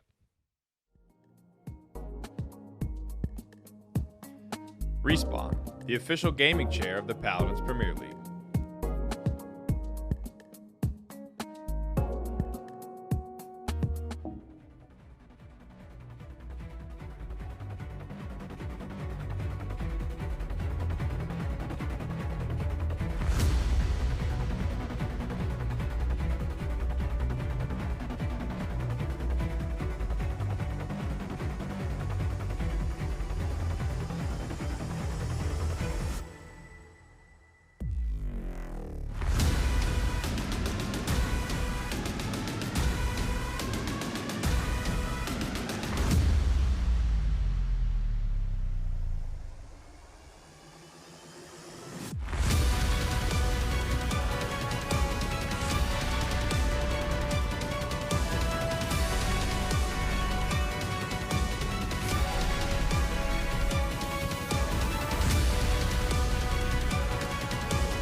It's evened up here to a piece now after Jaguar falls. Welcome back in from that short little break. Hope you got your trivia questions right. I mean, those weren't even that difficult. Pip and Isle aren't related? Haven't even seen our final form of trivia. We're going to get like wicked. We're going to get El Tigris level hard. I don't remember her questions. She used to do Esports Weekly with Gore and I. That's right. And trivia us, and she would ask me these questions. I'm just like, what? Like, I mean, she had some good ones. She had some bangers. We're going to start you off easy with that trivia. But let's talk a little bit about game number 4 here. Let's talk about Tennis Pip on Jaguar Falls. It's something that I really wanted to bring up and kind of harp on and just keep an eye out for, because it's a very long-standing, very winning player-champion combination. Diggy Dog performing very well in terms of damage on the Barrack. Bonker with the even 30K. That's just, let's have some appreciation for a nice clean He realized it just stopped, actually. He realized he hit it and was just like, oh, I'll stop shooting. Probably. You can still do your job as Torv even then. He's there just to pocket Ninu. Ninu, frankly, that's a little bit surprising to me. I would say, not in the sense that he's playing Lex, Tanner's playing Pip. That was one of the scenarios we broke down. But what's most surprising is that, he is that substitute player. NIP is Mm-hmm. the top team in the Premier League, but they're still trusting Ninu to kind of be that hyper carry for them and do what Tenor did on Brightmarsh. I mean, they've played against him in the past. Tenor on this pip, I'm sure, has played against Ninu playing something else and knows how qualified he is. So I'm not surprised they give him that kind of hyper carry role in this situation. Yeah, Tenor on pip, on Jaguar Falls. It's every time I see it, like I mentioned, I see NIP, I see Jaguar Falls, I immediately think of this player and this character. It's gone on too long. There has been not enough times where there's enough instances of people beating it. It's an unsolved equation so far in the Paladins Premier League. Tenor on pip on Jaguar Falls is a damn near guaranteed win for NIP. But you hit an interesting point, and I want you to kind of dive into this one. The Torvald Lex Brightmarsh Jag sort of thesis, high accessibility maps for our slidey boy Lex on, having a lot of lines of sight to work with and things of that nature. Where else can NIP win at this point? Yeah, I mean, when you look at it, it seems 2-2. You're like, oh, there's a close even set, but Knights have won on with varied compositions on different maps, and NIP have only won on Bright this type of map. The flat map. This type of they've won on the 2 flat maps with the 2 almost best flat map comps. And now we're going to have to move into, more varied positions, varied designs, and I'm going to have to see how they with Ninu adapt to these styles, to these different maps. Yeah. If they can pull off something similar. Very, very good notes, I think, to make. NIP are going to have to find a different way to win. And frankly, what that looks like. I mean, I think Knights have done a good job taking away this Torvald Leon. That's been the kind of the crux of it. It feels like Knights are okay at this point, letting that Torvald go through. They know kind of how they want to build around it. And sometimes we've prescribed that for a lot of these teams. Yeah. NIP, Navis, SSGs, Envies. I'm a Brazilian at heart. It's kind of like there's not enough you can take away to really throw this team completely off balance. It's almost better to lull them into the composition that you want them to have, albeit a strong one, and then pick exactly around that because at least you know what they're getting. Yeah, I mean, Knights even started that map playing pretty well into it, I thought. Yeah. I mean, they had that one mid that went to like 36% before anyone made a move. I mean, Tenor was on mount behind the sunroom, the fall room, and has so many different names. So many call-outs. So many different names for that. He was waiting on mount back there for a really long time. By the time they moved, then, Knights got the call. Bunny went in, immediately hexa-fired, hard countered the Evil Mojo. Really, really good play by them. Like they're trying to adapt, and they were able to do it on ice, but I think it was just too solid on Jag. I'd like to touch just briefly on G Bunny on this Ruckus. We talked a lot about this character. Has some viability. I think you, of all people, would probably have a lot of insight to where and how Ruckus is going to work in the current state of the game. There's a lot to counter him, whether it be Lex, whether it be Cassie, whether it be Leon. How do you feel the Ruckus went on Jag Falls? I don't even think Leon is that hard of a counter to him, honestly. I think the Lex is a little better at it, but Ruckus can dive a Leon on the right map. Okay. Jag is one of the maps where you can get away with it a little bit more than others because there's so many corners you can hide from. Leon has no way to splash you around those corners when you're chasing away. You can splash her if she's running. You can dive with the dash, and your team is usually close enough to collapse on the same target. Ruckus, when you have a composition that can get aggressive, that can cross the map and collapse fast enough, that's where you want to see him. That's where they played him here, and I thought it was doing well until that final fight. Okay, tied up 2-2. Brightmarsh, Jaguar Falls going the way of NIP. Warders Gate, Ice Mines for the Knights as we head to Shattered Deserts. Quick reminder again, losers picks for the maps. Knights are going to be the ones selecting Shattered Desert here. As we start towards the latter half of this best of 7, this is more or less how the very, very, very first meeting, actually the very, very first game of the PPL started off. Yep. Knights and NIP kicked us off in Phase 1 as well. It was a 4-2 in favor of NIP. So the Knights have at least met the bar that they set the very first time around. Taking a look at some of these bans now. Much less off-tanky than last time. I mean, I wouldn't be shocked if NIP banned. I mean, they're probably going to ban at least one, like a Makoa Ash or something, unless they just want to leave everything open. Some teams kind of like that Chaos Draft style. I like calling it that, too, because you're just like... I do, too. You're just like, I'm going to ban Eevee, I'm going to get rid of double flank, and whatever you do, we'll beat it. We'll figure it out. That kind of very confident style. But, the off-tanks are pretty solid in this map. Point tanks can get poked out a little bit more. So let's talk a little bit about Shattered Desert. I mean, polarizing feelings, I think, for some people on this map. Technically is a flat map. I can't really think of anything that's high groundy on this map. There's some hills. Tiny little hills. I mean, there's nothing like you're going to get up onto with Drogos or Andro. It's so relatively flat, wheelchair accessible, if you will, in that right. However, it doesn't really sport the same short lines of sights that Jag and Bright do. Yeah, it's so wide open. It's weird. The best way to describe, I think, how it's played at like a high level is, you know how Jag is kind of played in that rotation style in some metas, like the backline pokey meta. You're constantly rotating and trying to meet the other team, or like trying to mirror, the other team. This map's played in a pretty similar way. Either you clash into them right immediately on the side, or you just try to play your distance and rotate. So it kind of has that Jag style of rotation, but the backlines and the flankers who can play on these off angles to poke them have a lot more value on the map because of, you know, how wide open it is, how flat it is relatively. Well, off tanks galore being picked at the moment. Makoa answered by Khan Atlas for NIP.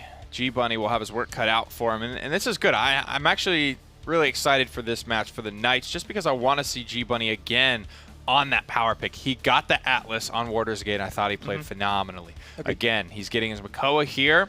I think this guy has, you know, potential to take over the games, and that's what the role kind of demands of you, frankly.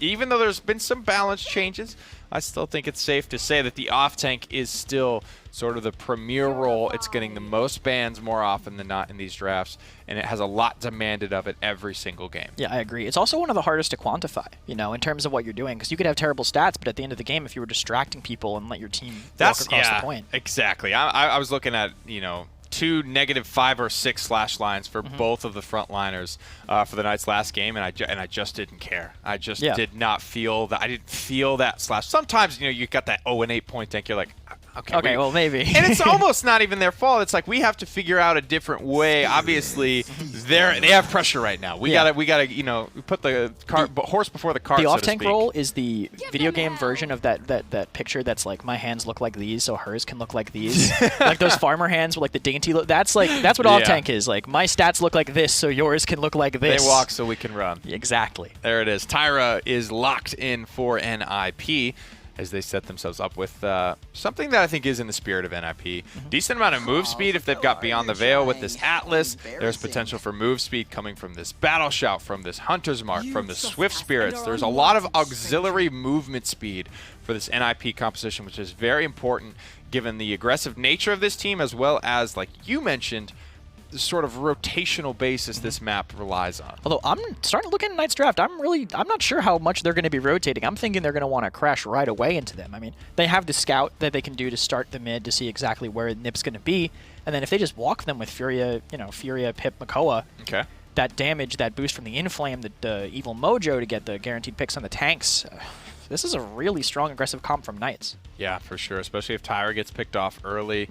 Careful positioning. That's what's going to be required of them. NIP locked in triple tank with the Tyra. Who's playing that third tank? Tenor it's hard to say with Tenor with Alex gone. I think Alex would be in the past, so I guess Ninu would fill in. I'm not sure about his tank flexibility. This could be really interesting seeing that. Agreed. This is something NIP have to have worked on, and that's what's almost interesting. They probably haven't had a lot of scrim time. Like we mentioned, Ninu got here pretty late yesterday. I think he got here like after scrims yesterday, around like 8. Yeah. I think it was really late. I don't think they had any scrims. Not a lot of live land scrim time practice, so knowing what exactly Ninu is prepared to play and fit into with this NIP roster is something that's kind of left us even a little bit befuddled here on the desk. So, no better place to get in and watch this game and see how it plays out than down with Dolson and Gore. Thank you, Nick. Thank you, Kresnik. Our best of 3 kicks off here. Game 5 going to Shattered Desert. What? You saying that just made me think that their combo, like their casting combo name, could just be Kresnik. Thank you, Kresnik, for sending it down to us here on the cast. That is coined here today. That is absolutely perfect, Gore. I appreciate you. You're a national treasure for more reasons than just that, but that one just really bumps you up. Kresnik on the desk. Gore on the cast. Down here Gorson. Gorson here on the cast. Sure. And it's interesting. It's a work in progress. They made this statement on the desk, and I'll pose this to you. Okay. Do you agree that you get Makoa, you're thinking you're winning, and then Atlas Khan gets locked on the opposite side, and suddenly you feel like you're winning a little less? Yeah, honestly, it's one of those things. Like, Makoa is great. Atlas Khan's a little better. Like, it's one of those things. I'd put Makoa Atlas, maybe like leaning towards Makoa. Atlas can have a huge impact, but like both, I think Makoa is going to blanket statement hit a lot better. Yeah.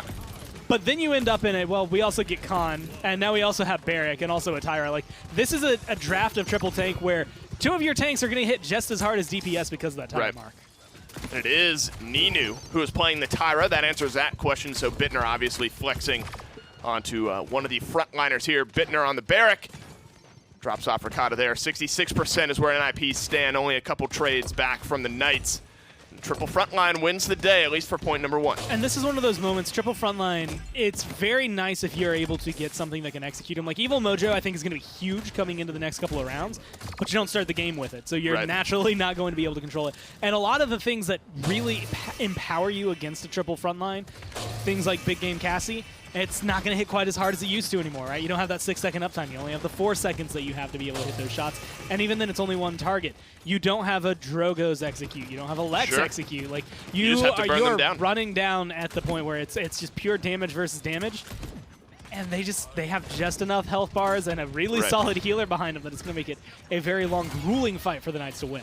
Made a very good point. With Tyra, Atlas Con are just kind of fat damage dealers at that point. I mean, if you want to look at it that way.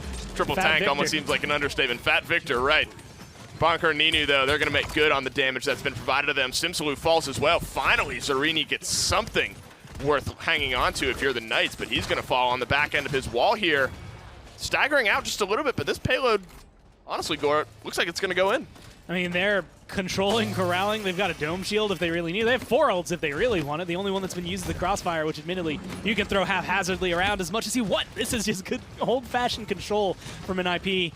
And honestly, this is the kind of draft that you have to be prepared for, and it's one that, unless you're predicting it going into it, you just don't know what to do. Well, Ricotta gets the 1-for-1 trade, but Bittner's still alive. He finds the kills, whether he's on a frontliner or a backliner.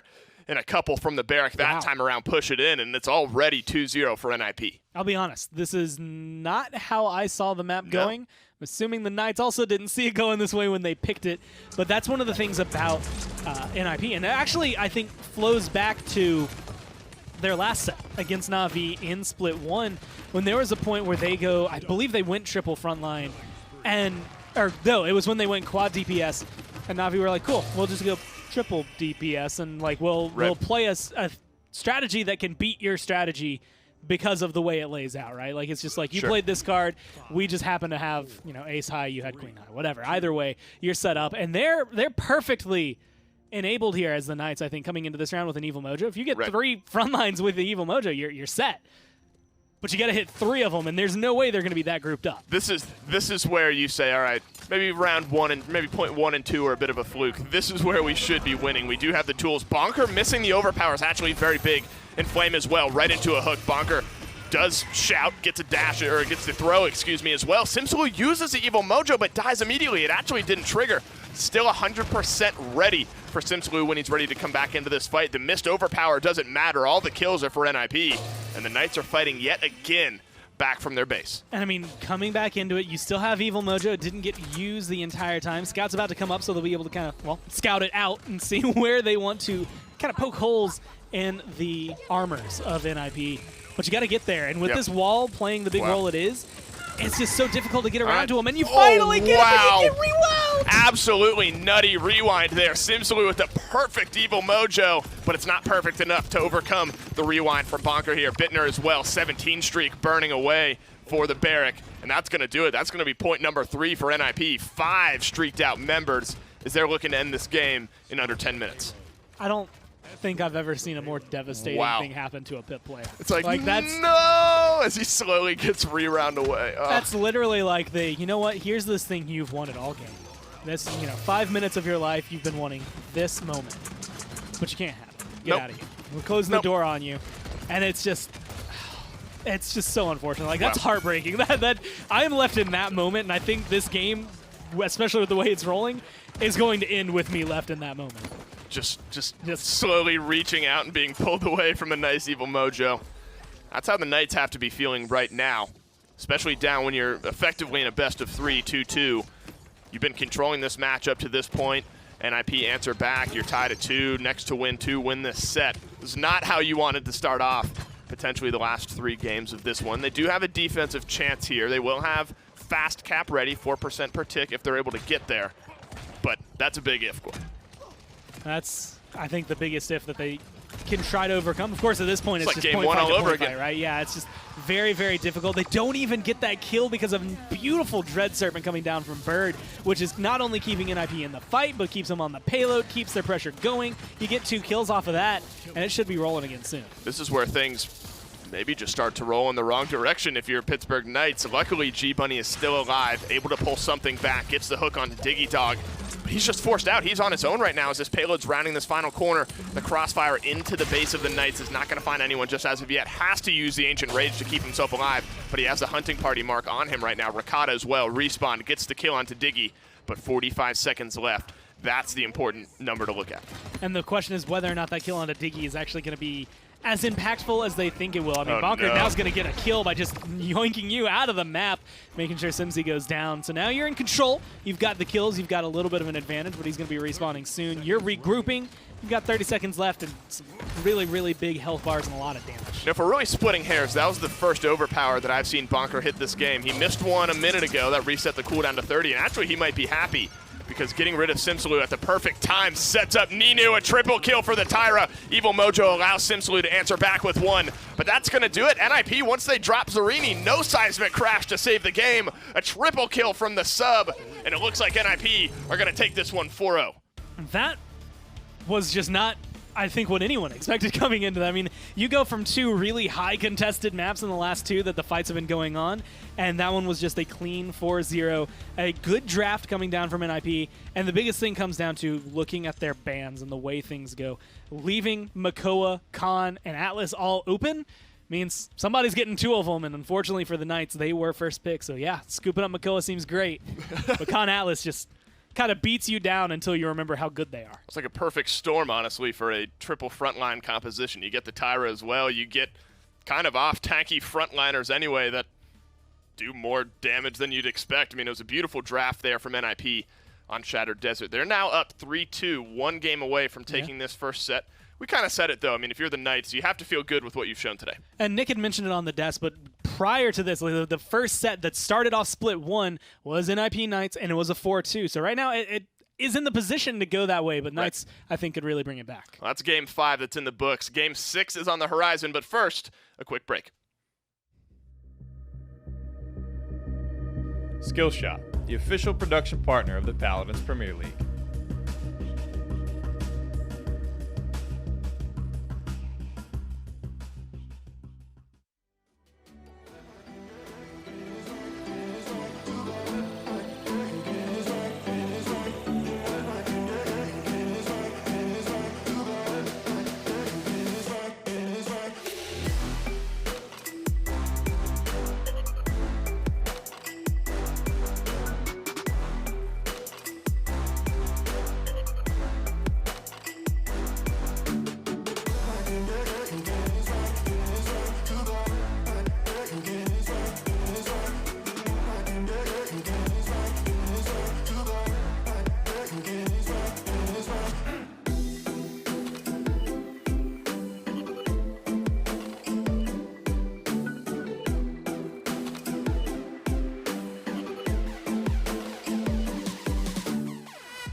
Welcome back, everybody, and this set continues to get more and more interesting, I think, by the game. NIP taking the lead at this point. It's been evened up 2 times now already, but Game 5 does go the way of NIP on Shattered Desert.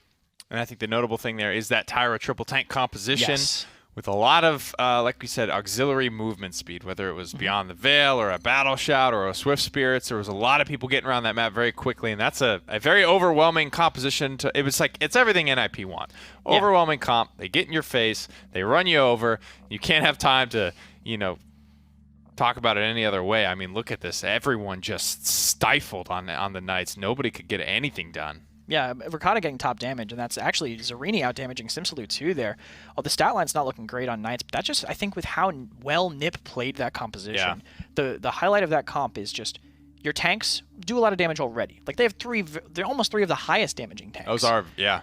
Yeah, Very true. Yeah, and then you get Ninu on. That's that massive 25% damage amplification on top of that. With that, like, Atlas, with hitting people that are marked by the Tyra, are just doing insane damage. The whole point of this composition, yeah, it's just... Oh, that was a really nice flick for that Exile. Definitely. But the whole point of this is to protect your Tyra while still getting aggressive. Come on. Let him play the game. This was cyberbullying. I mean, the Knights just got, bulldozed in this one by NIP. This was really, really brutal. We were talking a little bit about it, backstage in reference to Atlas of who's got the best. I think Diggy Dog's, he's right there. He's really neck and neck, frankly, with Phoenix and Rhino. We sort of agreed upon top 3 Atlases in the league.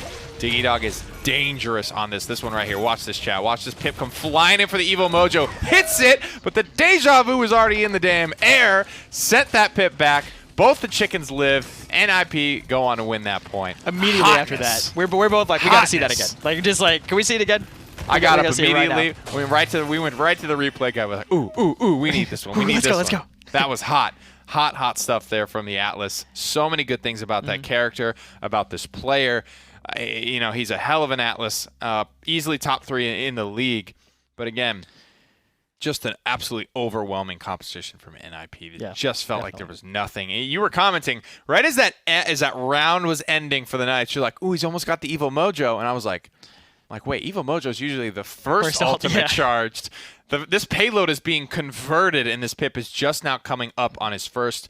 Simsala was held to about 30,000 damage there in that game. You mentioned Zarini outdamaged him by about 9,000, almost 10,000 damage. That was tough to watch if you're a Knights fan. Yeah, definitely. Nip just performing on all cylinders. Clearly, this break, they came back older and wiser. You could even see the beard on Diggy. They've clearly been, just the ginger trim strap. It looks great. Gotta love it. It looks very interesting.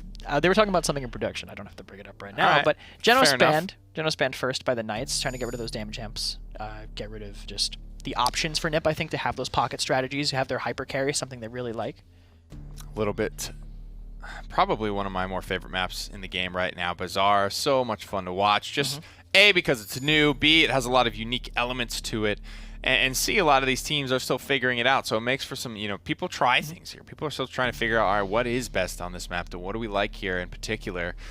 These bans, I would say, Makoa didn't exactly have the impact for the Knights, but with a heavy butt there, that was really the Knights just kind of running it over. I mean, they just absolutely stomped on Shadow Desert. There wasn't any one particular player I was looking at to turn that one around for the Knights. Yeah, I agree. I mean, Nip really stifled. They really stifled the Makoa, and that's one of the maps where you can. Like, if they meet you on the right side, he can kind of get in your face and get those hooks. But we talked about how wide that map is. You can really stop him from just getting any distance. I mean, on the vertical maps, he can do that, like, momentum transfer thing where he slides off. Hard to sneak up on anybody on Shadow Desert, when you're a giant turtle. Yeah, if you go around to the right, maybe you could hide on the right and try to flank them, but they're going to be like, all right, I see 4. I don't see the giant turtle. How do you ever plan to control anything, really, when you're running into a triple tank? I mean, all of those characters are designed to hold and control space. NIP played it very nicely. I like the way you put it. They had very high damage frontliners to begin with. You throw the hunting party on top of that, forget about it. I mean, NIP just absolutely had all those matchups under control.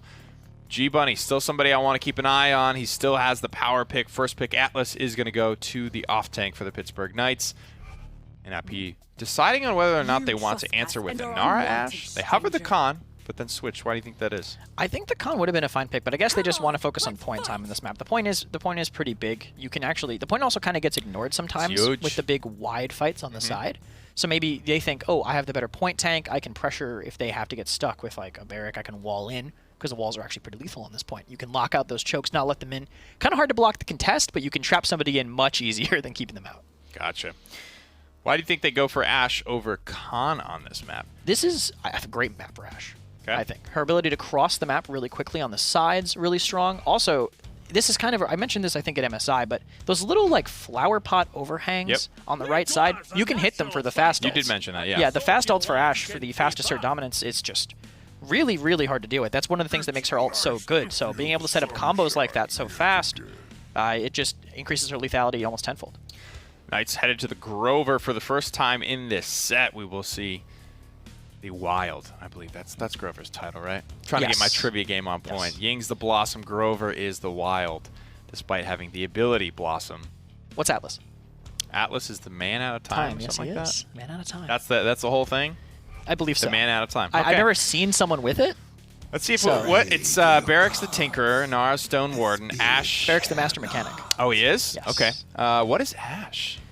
In this War Machine. game, you War win Machine. Or you Yes. die. Ooh. Kono's There is chosen. No middle ground. Scion of House Echo. I was gonna say Heir to the Ruby Throne or something like No, that. that's a cool one, though. That is a cool one. Let's see. Dumble Leon picked, I think, Nip. Obviously, always want Leon. I mean, Tenor on Leon is just scary. No matter what map, no matter where, Tenor on Leon is going to be really strong. So Nip getting that is good for them. Leon's also great on this map. I mean, it's really wide. It has a little bit of hiding places, but like the main conflict happens in a very open area. So Yeah. Leon is just really powerful for Nip to pick up here. That eminent scaling. The further away your target is, the harder they're gonna get hit. Butterfingers in the Knight's booth at the moment, though. Hopefully that doesn't. Vapor's highlight of the game. Yeah. Hopefully that's not a sign of things to come. Tenor we believe to be locked in for the Leon on this game here on Bazaar. Knights have completely rounded out their composition. Double support. Interesting. which DPS Grover. lends us, that Grover's going to lean towards that way. Kind of the same theme that we just talked about with Leon. The further his targets are, the harder he's going to hit them. If you can make those connections with the Ashe. And this works. I mean, all of the older supports that got turned from, they kind of stayed hybrids. Grok, Pip, Grover. They kind of kept their damage potential, kept all their utility and things that made them hybrids and were made into more viable solo supports as well. Drogos, the final selection for NIP. Really good pick, too. That'll head to Ninu. How do you feel about that, though? I mean, Drogos on this map. He's monstrous on this map, I think, with Worm Jets, as long as you pick it without a counter, like without a strong Did counter. we see it? I'm thinking back to all the Bazaar games I remember. Think yes, but I think it got countered. I could be wrong. I can't remember a single Drogos game on Bazaar. It is a fantastic map for him, especially against their composition. The only real pressure is going to come from, yes, if Cassie hits the miracle shots across the map, of course, that's going to be dominant. It's going to be Grover and Atlas he has to worry about a lot. I mean, the Atlas full charge shot has pretty low fall off, especially if he hits headshots on it. It's going to hit very, very hard. Let's get it down to the casters and get this one started. Well, if you want a Game 7, you're hoping for a Knights win here. They need to win it if they want a Game 7 as well. NIP one game away from taking your first set of Split 2. Gormizer, maybe Ferocity Grover. I mean, that's the biggest thing. And when I see that, I have flashbacks. This is probably a bad comparison, but Mutu played Kinessa on this map during MSI in one of their three they're games one and the that they same, got Gor. to pull through. But it is that You're right, it's similar similar. theory It's similar, of right. we're going to do some long-range damage. That's kind of what we're looking for here. And you can see him kind of hanging around right there. For the Knights, Simsalou is more than likely going to be hanging back a little bit. And yeah, you can see the ferocity right there. That's just going to be 60% damage scaling. Like, it's going to do more damage the further away it gets. After a certain threshold, it just hits hard. So this is the perfect angle for him because, well, look at that chunk. This is like an NIP-esque draft. Do we maybe expect the Knights to draft like NIP now that they have Some EU Simsalou and players. Zarini on their side? Yeah. There you go. I mean, maybe that's the big change. And that's one of the things Ricardo was saying is that having Zarini, having Simsalou has changed kind of their perspective on the game and how it's played because they just have a different understanding of what the European style of play means, and they get to kind of fuse that with what they've always done. And looking at the Drogos as well, this is where Kresnik was saying that he would really flourish, and you see a little bit of that as Bittner drops a double kill. There's just not really much of a threat right now for the Drogos flying around. I mean, Bittner's the one finding all the kills, but nobody's been able to address the dragon in the room, and that's been Drogos. At 84% is where NIP stand. The Knights a little bit forced back, and it looks like NIP are going to get the first shot pushing a payload. And honestly, this is something that, I mean, even with Alex, right, they have a very good Drogos for NIP. And so it feels like maybe the homework for Knights on this one might not have gone all the way home, right? Because you're thinking, well, there's a map that's really good for Drogos where Ninu or Alex, either one, is a great Drogos player. Maybe we should take them to, somewhere else. Maybe we should prepare that counter pick earlier on because it feels like they kind of outdrafted themselves in a way. They're still in a really good position, but without a counter to that, I expect Ninu to still be kind of the talk of the town. And that was a big, impact on Ice Mines as well. That was the last time we saw him on Drogos. That was a different play style even. I mean, there's different ways to play Drogos. Assert Dominance actually preventing the stagger here from Diggy Dog. Ends up dropping anyway. With 1 minute and 40 seconds left, that'll likely charge up in time, so maybe just trying to get his team back into a position before he falls back to base. Now the control, I think, is going to come down to this kind of corner. Zarini was able to get a couple of kills right there, and staggering out Diggy is a good way to stall NIP. Yep. But it's not a good way to stop NIP. Like, you're going to have to find a little bit more, a couple more answers, I think, overall to everything. And the biggest one that's screaming as loud as it can, top of its lungs right now to me, is this dragon. And he's just flying around, and now he's coming in for a flank in the sky. Like, not only are you not able to look at him, you can't take him down, but he's also coming up and just dealing damage to the targets that aren't expected. Dragon Punch maybe ripping through as well, finds Ricotta. That's a 2-3 kill swing now for NIP, rounding maybe this final corner. A triple kill for Bittner on the Leon, maybe making it his second quadra of the day. Penta technically still counts as a quadra. If you look at it that way, it's going to be a triple is where it stands. I mean, a quadra You got to get through 4 to get to 5. So technically it's his second quadra of the day. But it was a triple kill, his second triple of the day. Actually, I think he's got plenty maybe more of than those. that. I think that's a bit second nature to him here as his payload rounds the final corner.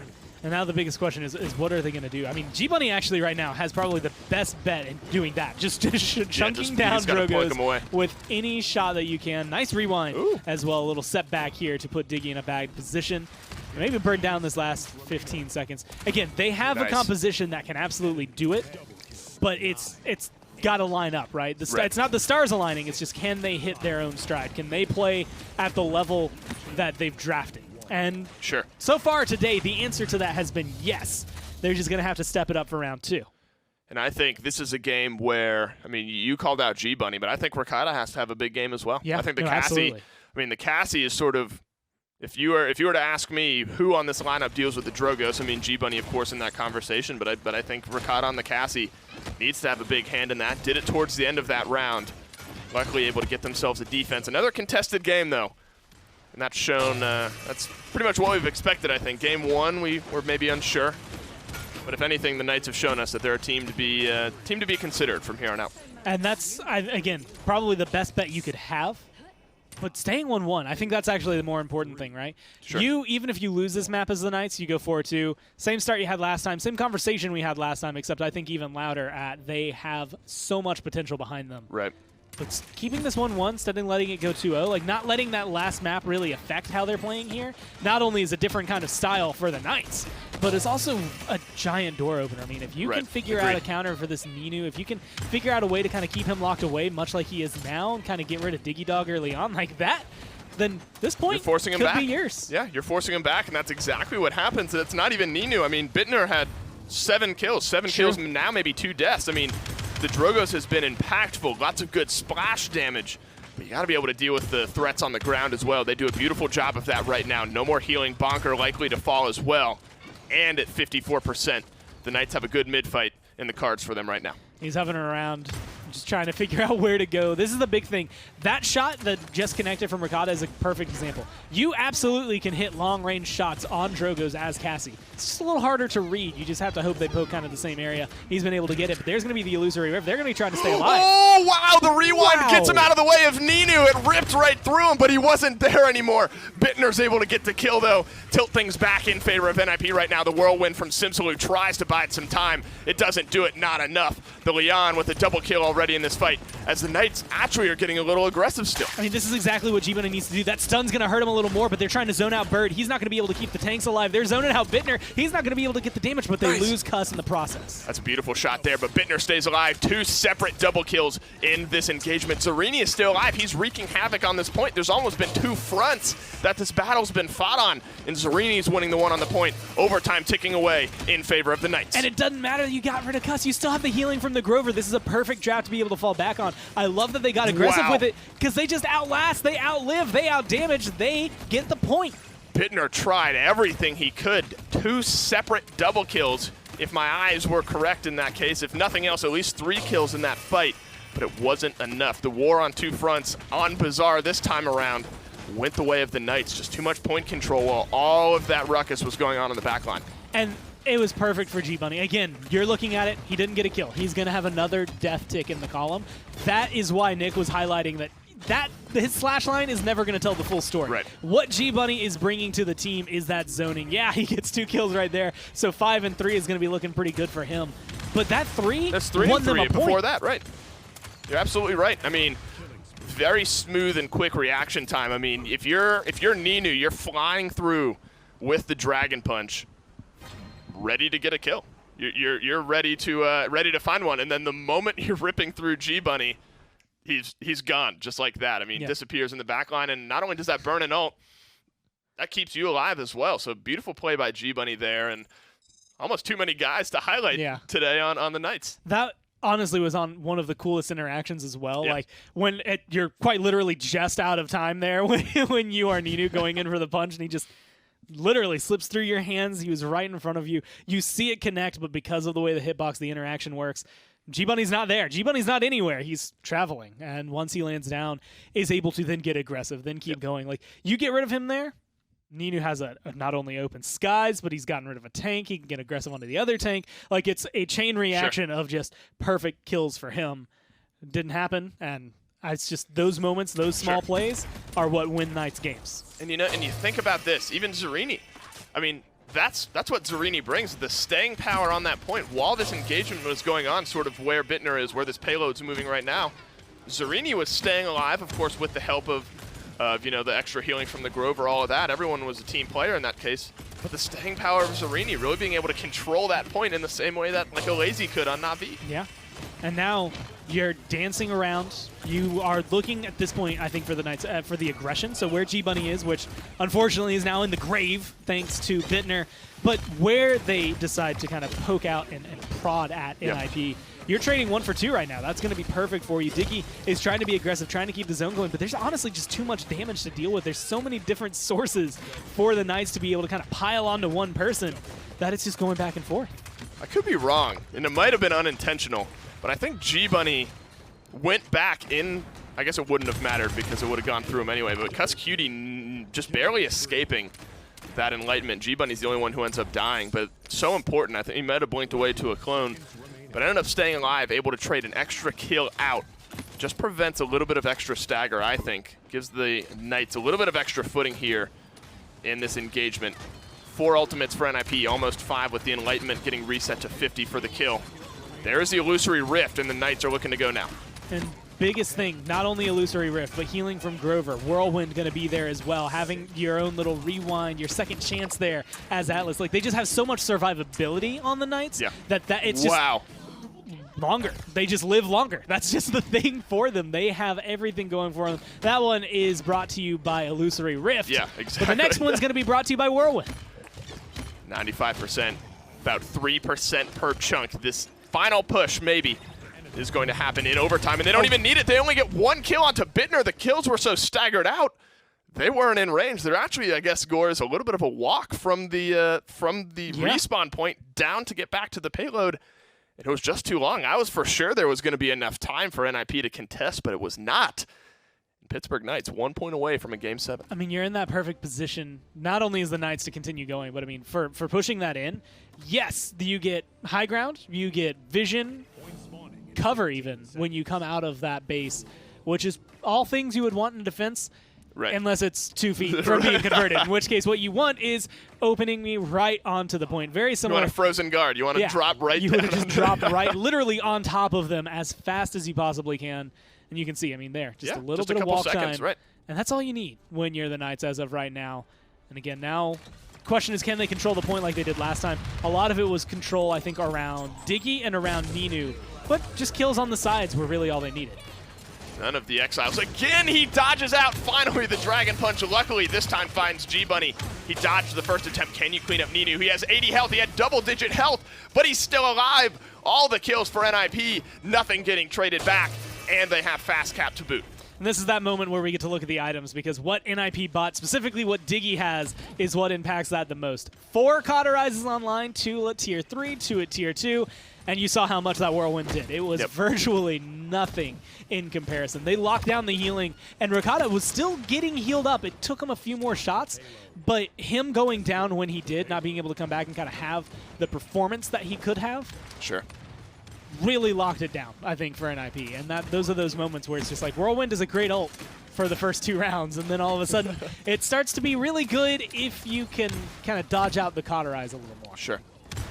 One thing you don't get to see very often, and it makes a lot of sense, is Bittner resets his cooldown on the enlightenment to 50. finds the kill. His payload's moving very quickly here for NIP. Might be able to tie it up at 3.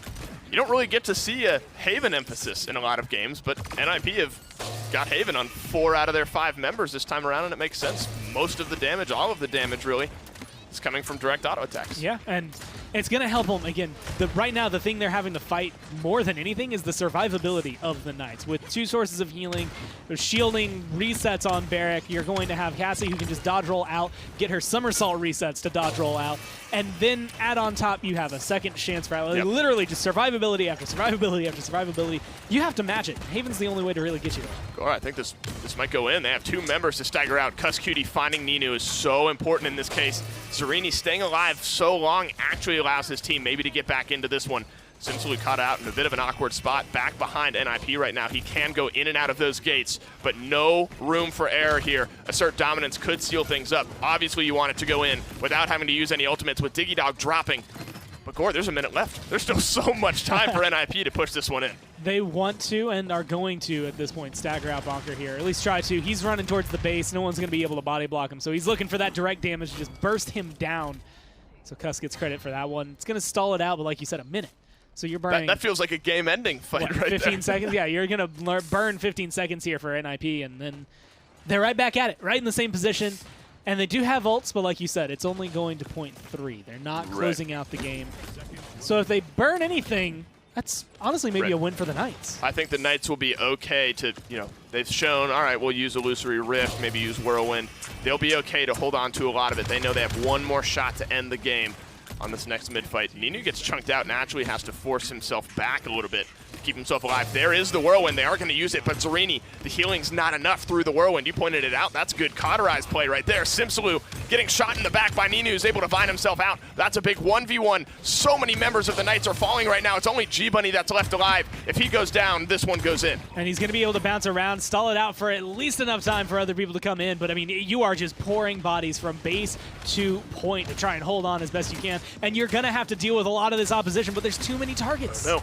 He has to slither out. Bird is able to get himself out and alive. Ricotta wants it all, but the body blocking is good. He sees himself around it, ends up dropping Bird. He trades out his life, but that might just be enough. There's no more healing for NIP right now, and that's a good rewind from G-Bunny to maybe keep this one in their favor. They burn down Diggy, and Inara's just too slow. Bonkers there, but she doesn't run very fast, and so he does have to watch as that one kind of disappears right in front of his face. And I think the call from Ricotta was the best one that was made, where it's just like, you know what? I have to commit to this. If he doesn't commit there, Bird stays alive, healing stays going. You have 2 tanks still dancing around that payload. But now you at least kind of balance it out. I love, again, the only ult that you want to use if you're Knights has to be Whirlwind because of the fact that it's not going to have that big of an impact. Now you have to kind of change your strategy up, though. And I'm going to change my tune. Earlier I was saying Ninu was the target. Bittner's the problem. Yeah, you got to find Bittner right now has the one you need to get rid of. 40,000 damage. Higher than anyone else in this game, maybe 35 and some change. Regardless, almost an entire character's worth of extra damage over anyone else.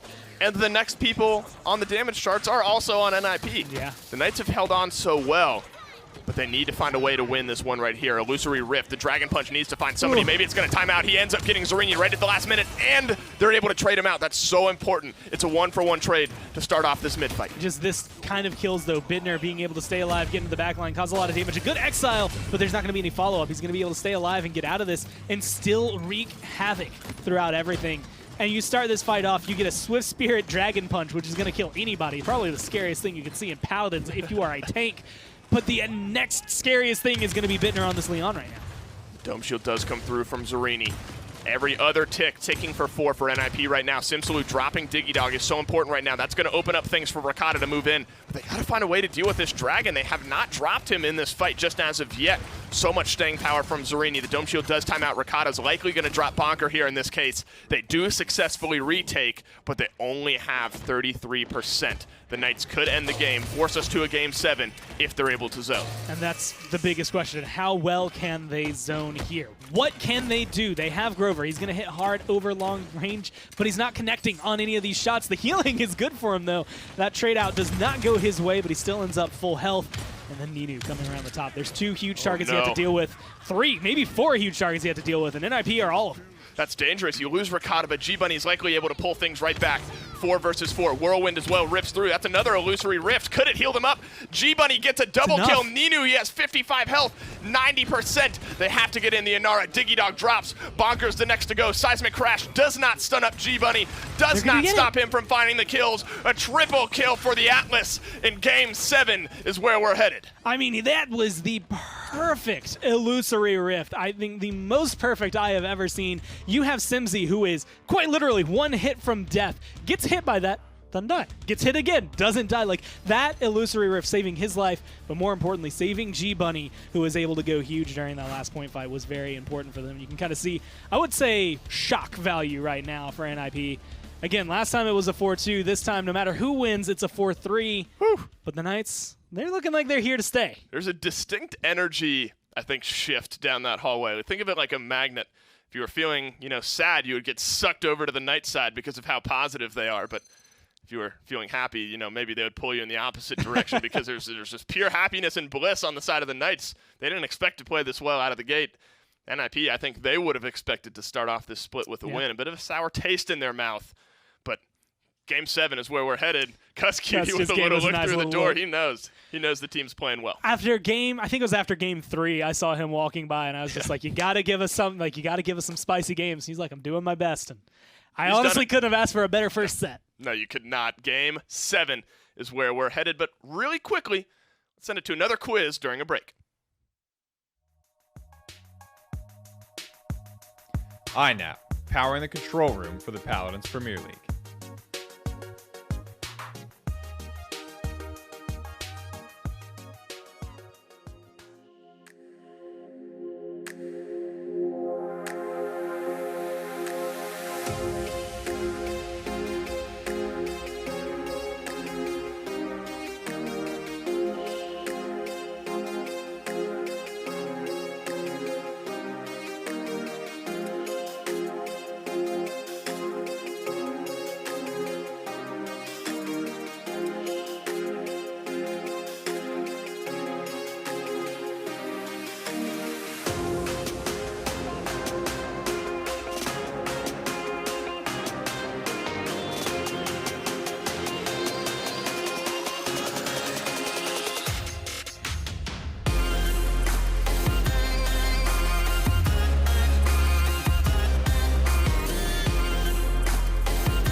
I really thought that one was going to be Pikachu. Yeah, I really thought that. And it was a Pidgeot. That was the one. It was a Pidgeot that whole time. It was a Pidgeot. Dang it. It was Bird that time. Chat's pretty good, I got to say. You guys get these ones I actually quick. wasn't sure right away. I was like... Well, so far, the only tough one today has been Evil Eye. In my opinion, personally. Yeah, and I actually heard that one as I knew ahead of time, but I quizzed you. I was like... I wasn't paying attention to chat if they got Evil Eye or not. But a phenomenal Game 6, guys. Yep. Game 7 is on the docket. Let's take a quick look at the post-game stats for Game 6. A couple people breaking the six-figure mark, one of which, surprisingly, Diggy Dog, right up there with him. Yeah, like I mentioned before, Ash, super, super strong on this map. Her ability to cross. I mean, we saw two really influential ultimates. That one where she got the touch on the point from out of sight to on the point in like a second and a half. And then the ultimate on the third mid, I want to say? Yeah, where she just ended up on their face, killing Simsalute during his ult. Yeah, that was a really, really good one for sure. It was a tough start for Diggy Dog. I think he was like 2-7 or something like that. Ends up, you can kind of say evening out to 6-11, but a tough one overall. Again, we've talked about how the tanks and the off tanks are not necessarily defined by their slash lines. But in a 17-7 type of situation, I think this performance was, in fact, defined a little bit by G-Bunny's slash line. He had some plays for sure. Rewinds, Dragon Punch, exiles a bunch of people. Exile, I will still stand by the fact that I think it is a relatively untapped piece of potential, piece of the kit. I actually didn't notice that in the game. He ate the Dread Serpent with his... Did he really? Yeah, he just did with the Stasis Field. He just ate it right up, completely denied that. And I was even talking as we were going into that, like, yeah, you said, oh, AoE CC is really good here. And I'm like, yeah, the only AoE CC left is Dread Serpent. And that's what happened to it. Their only resource, we gone. Found it. Yeah, G-Bunny, I know some people have doubted him, I think. People have doubted, like, a lot of the players on the Knights in general. But, I mean, and I'm not saying this just because he's my podcast partner, I promise. But sure. I think so far today, he's absolutely proven that he deserves to be here. Yeah, he's gotten a lot of good picks and performed on them when the time came. That's the big thing. If you're getting these Atlas first picks and you're not doing it, you might very well be single-handedly throwing the game. I mean, when you get that first pick, your team is investing in you. Yeah. And you have to be the guy to show up. Yes. The Makoa game was the one, sort of black mark on the record today, but I think everybody on the Knights has that black mark. Yeah. And they're all carrying and holding that L together because that was the only real non-competitive game of this set. The except first Bright one, Marsh was yeah, pretty Bright Marsh, steamroll. yeah, that was like, oh, that's Torvlex. I almost Yeah. forgot. And then, moving forward from there, it kind of evened out a bit. There's been some moments for sure, but PK have been right in there with them. These roster changes for the Pittsburgh Knights starting to look like they're paying off. It all comes down to this game number 7. NIP playing with this substitute player. If there was a time to take them down as the Pittsburgh Knights, it is now. And what wonders would this do for, their team morale? Oh, morale would be fantastic. I mean, they even said earlier in that interview, right there, what's their goal? 5th place? Starting by eliminating the 1st seed Hell as of the a start. 7th seed. That is a fantastic start to their season. And I think at this point, they're fighting to make sure history doesn't repeat itself from the start, I think Game 1, Week 1, first phase, this started 2-2.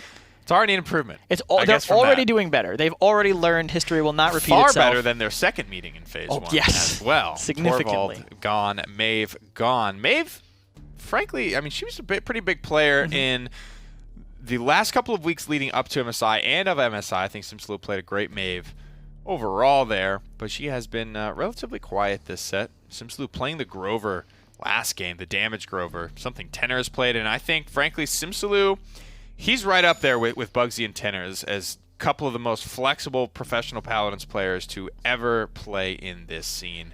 He is going to be able to play those Grovers. He's going to be able to play the weirder stuff for sure. He kind of helped bring Maeve back into the scene as well. I'm not sure who exactly started the Maeve upswing again, but she's definitely been back for a couple of weeks now.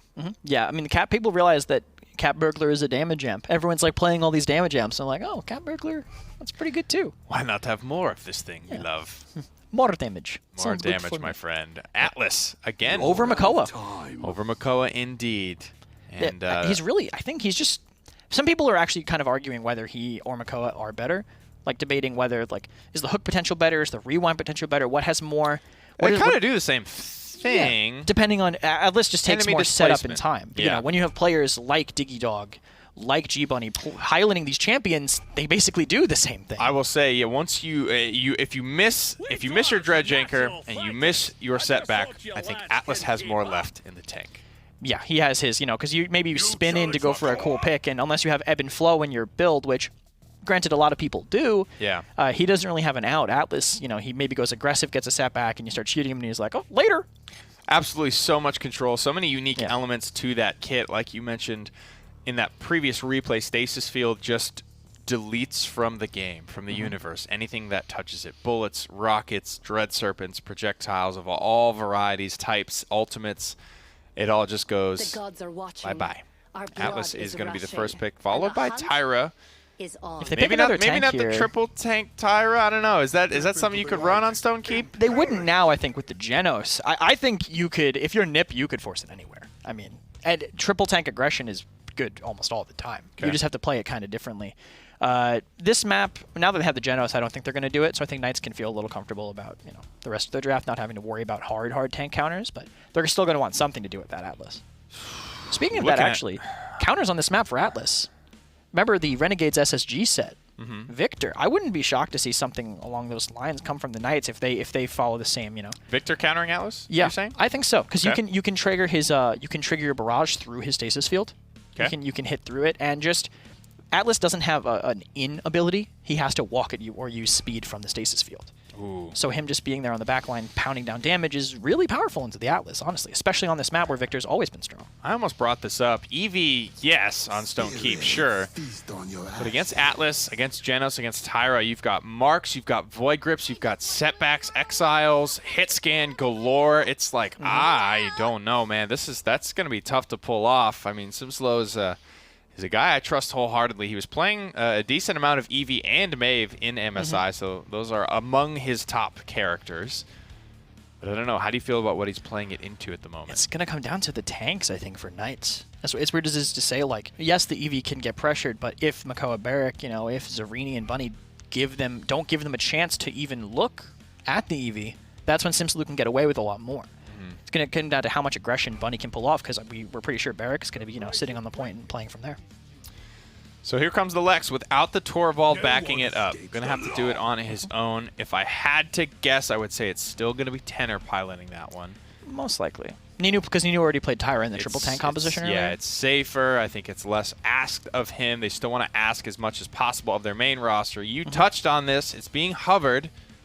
Victor into the Atlas. I think it is really powerful into the Atlas. They just have to keep the Lex off him, because I think the Lex will win those duels if he hits their headshots. And speaking, I mean, it's Tenor. We saw him earlier. We saw how many dingers he was hitting at over medium range with Lex. So I wouldn't be too worried about him hitting those. Tenor rivaling Big Al in terms of dinger percentage here today in the best of 7 between the Knights and NIP. Virtually the top of the league versus virtually the bottom of the league. 7th place versus 1st place. Roster changes for the Knights have certainly, increased the octane of the performance of this roster, as well as NIP is playing with a sub, but it's a sub that covers a lot of the same bases. A sub that's shown he can hyper carry.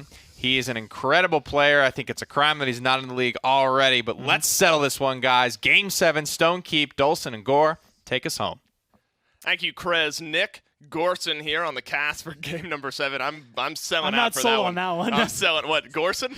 Yeah, I'm not sure about it yet. Gorson not quite as good. We are down to a game 7 though. Hope you ordered it, because that's what's getting served here on Stone Keep, one way or the other.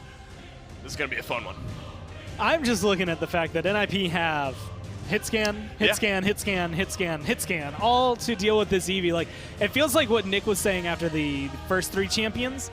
They, I guess technically doubled down on with the last 2. They were like, you know what? We can just make sure that she doesn't exist. Maybe we can just stop Simsalou from having an impact. Yep. But then you have to worry about what Ricotta is going to do on this burst mode. Victor coming through. But you're looking at Storm of Bullets, Temporal Divide, notably, instead of Deja Vu, which is going to probably be one of the best stoppings to deal with this Makoa, to deal with the Barrack, to deal with the Victor. Until ults are online, it's just going to be difficult. That's such a good thing that Kresnik brings up is that, I mean, it's a specific scenario, but the Victor Barrage just goes through that stasis. I mean, technically over, but you can Victor Barrage through a stasis field in this case. So when that's up and ready, and Victor has his ultimates up a good percentage of the time, that stasis field is a little less impactful here in this game. Already early hook through onto Diggy Dog. Can't rewind out of that one, but Bittner trades out 1 for 1 to start off this fight. Could have been a really good follow-up kill as well with the grenade. Just not quite enough damage to seal the deal up on the high ground onto Ninu.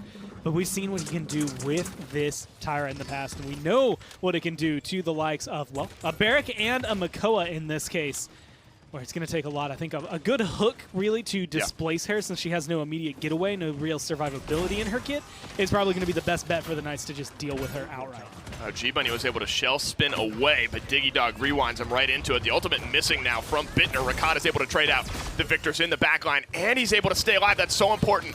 Ricotta now is getting aggressive. If he's able to get this kill onto Bittner, that's huge. Here's the barrage as well. May cancel it. 60% is where that cooldown goes to. He'll be fine with that. 99% for NIP, but 90% for the Knights. I mean, you know how fast that 60 turns into 100 for them? He could potentially use that for this point fight again if he keeps going at this rate. He's finding the shots. He's already at 80% charged back, but they don't even need it. That's it. Oh my, the Pittsburgh Knights, they're forced off the point, but they find all the kills, and they're going to get point 1 in this game 7, pushing for point number 2. And I kind of want to look at the slash lines, because when you look at the streaks right now, obviously Barrack 3-1-3 having an impact, 3-0-4.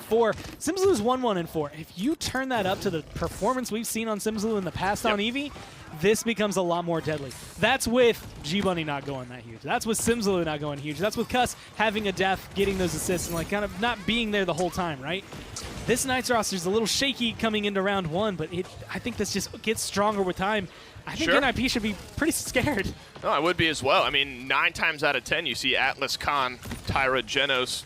I mean, throw Lex in there as well. You're scared of that lineup, but the way the Knights are playing right now, well countered out. Barrage, a little bit of plug damage. Double kill, though. Bittner, Ninu, Bird making a triple. Ricotta's having a big day, looking for kill number 4 in this engagement. Doesn't find it. Simsalou cleans it up right before he falls, but what an answer back. What a way to get involved in this game for Ricotta. Giving me some devastating flashbacks. I think the last time that I saw a Victor running around like that on this map, he had cardio, Poor Hekate. It didn't work out too well for him there.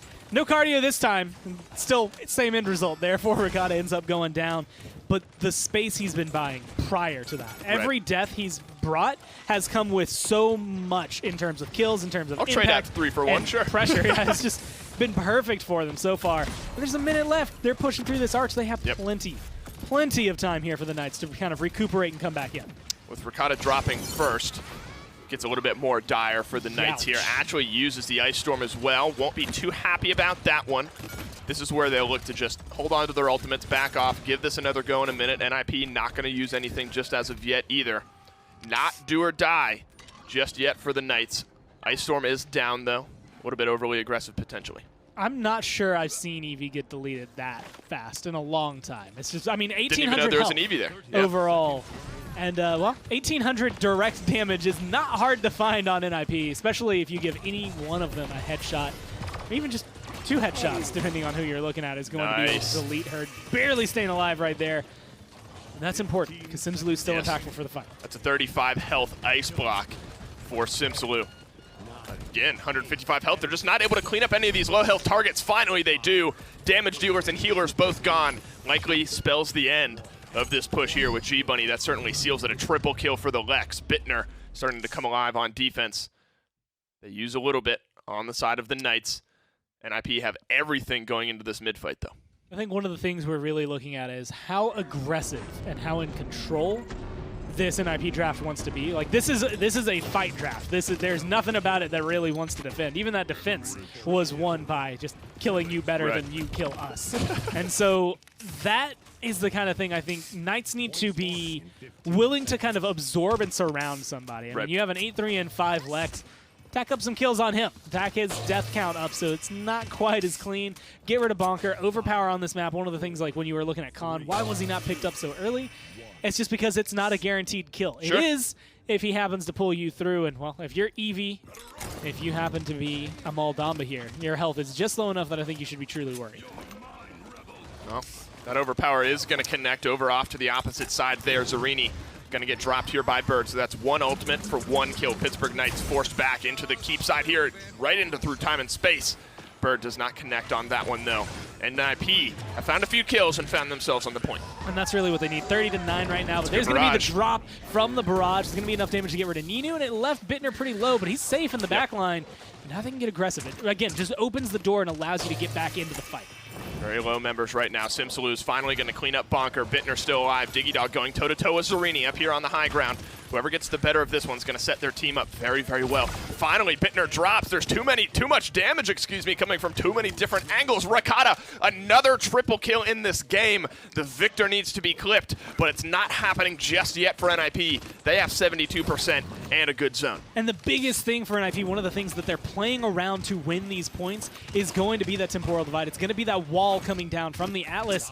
But when you look at it, I mean, it's a 21, 22 second cooldown. He drops that wall. It is huge in terms of impact, but it lasts for 5 seconds, and then it takes him another 20 before he's able to really drop it down. Like, it's just those moments, even visible towards the end there, where it's just like, cool, that's 20 free seconds for Ricotta. That's 20 free seconds for Simsalu, where they don't have to worry about it. So if you use that wall, you win the first fight. You have to win every fight afterward. If you use it and then it goes on cooldown and you can't keep up the pressure, you lose your control. Well, Ricotta's shown now twice in this game. If you're going to give him even a moment too much of time, even just enough of an angle, he's going to get a triple kill seemingly every single time. He's done it twice so far in this game. And, you know, again, I'll harken back. I was nervous with what you allow NIP to draft, but the Knights have shown, and they've actually retaken the point, I think, in both of these fights where NIP have kind of won that initial engagement. But then just some space, just some good positioning has allowed the Knights to fight back. And a lot of it, again, it's kind of built around that wall. Where exactly they're going to be able to go in.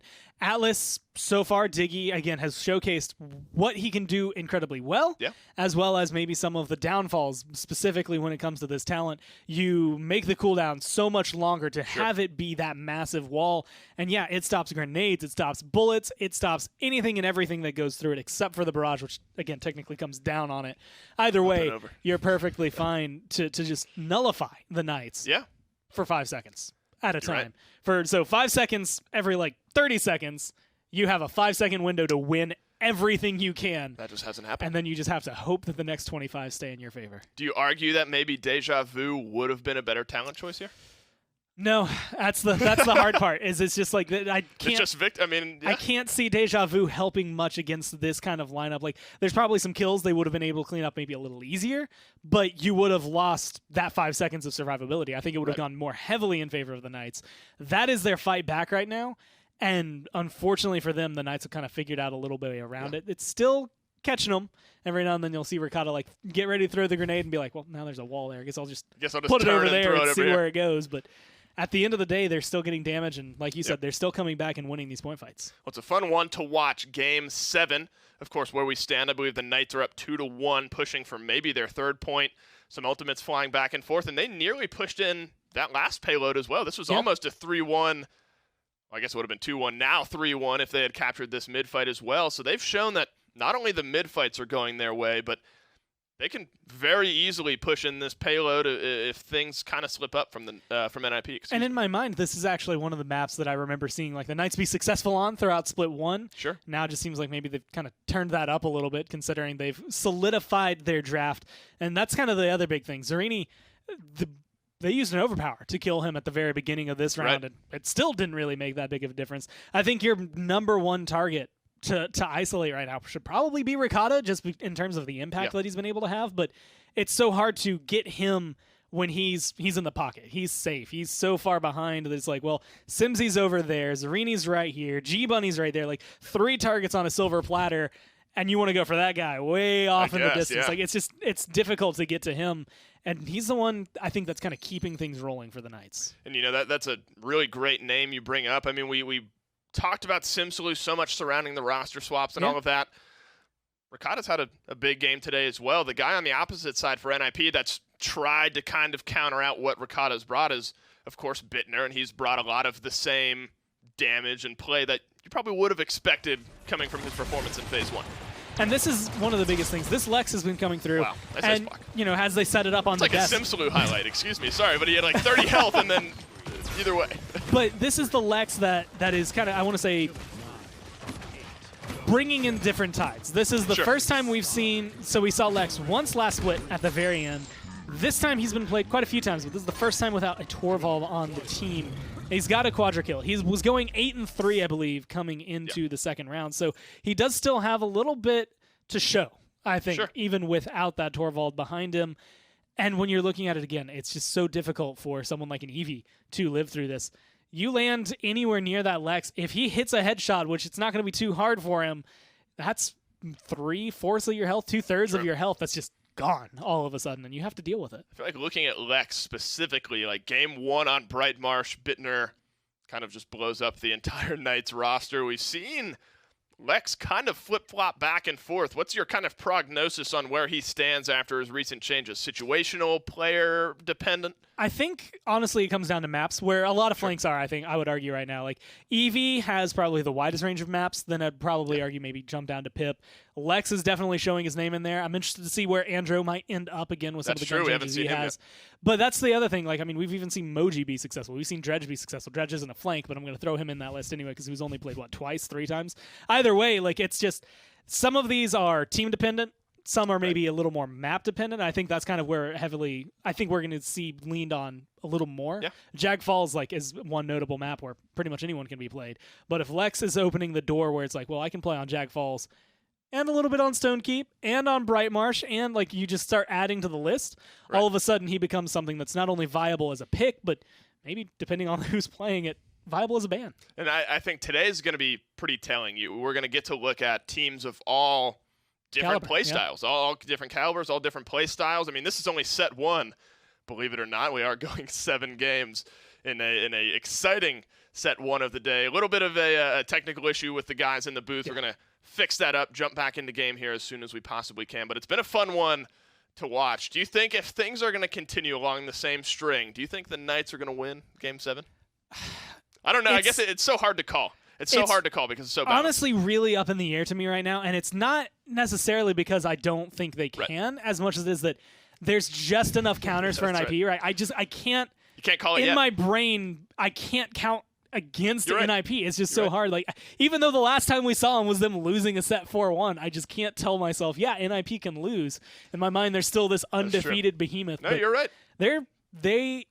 This is the best potential I've ever seen out of the Knights. So if they're going to do it, this is the time to. And I think, again, I mean, hearkening back, we were talking, I don't know, maybe it was Ice Mines, whatever, or it was Jaguar Falls, maybe. We were saying, well, if you were expecting to really swing into form a month or two down the road and you're already playing like this, regardless of the way this game turns out, I think the Knights have to be feeling good about their chances moving forward. I mean, this is arguably the hardest competition you could have come up against in week 1. Yeah.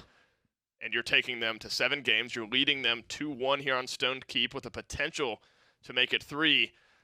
I'm excited to see where this Knights roster goes. Yeah. They work out some of those pains, and I think it's going to be fun. And again, like, so for the Knights, there's still capability to climb the ranks. Absolutely. I think that's the biggest thing. Like, map differential isn't going to matter. When you look at teams like the Renegades, like, their goal is to improve, but they're going to be changing, like, 1st through 6th more than they're going to be changing them in 8th. Like, they're so far down, but the Knights, they're still looking to make that climb. It's not going to be a very high climb, but they can still go up. They can still go up, and if nothing else, they've done that potential-wise today. Still a little bit of a technical issue that we're working on to fill a little bit more time. Let's send it back to the desk and hear what they're thinking about Stone Keep so far.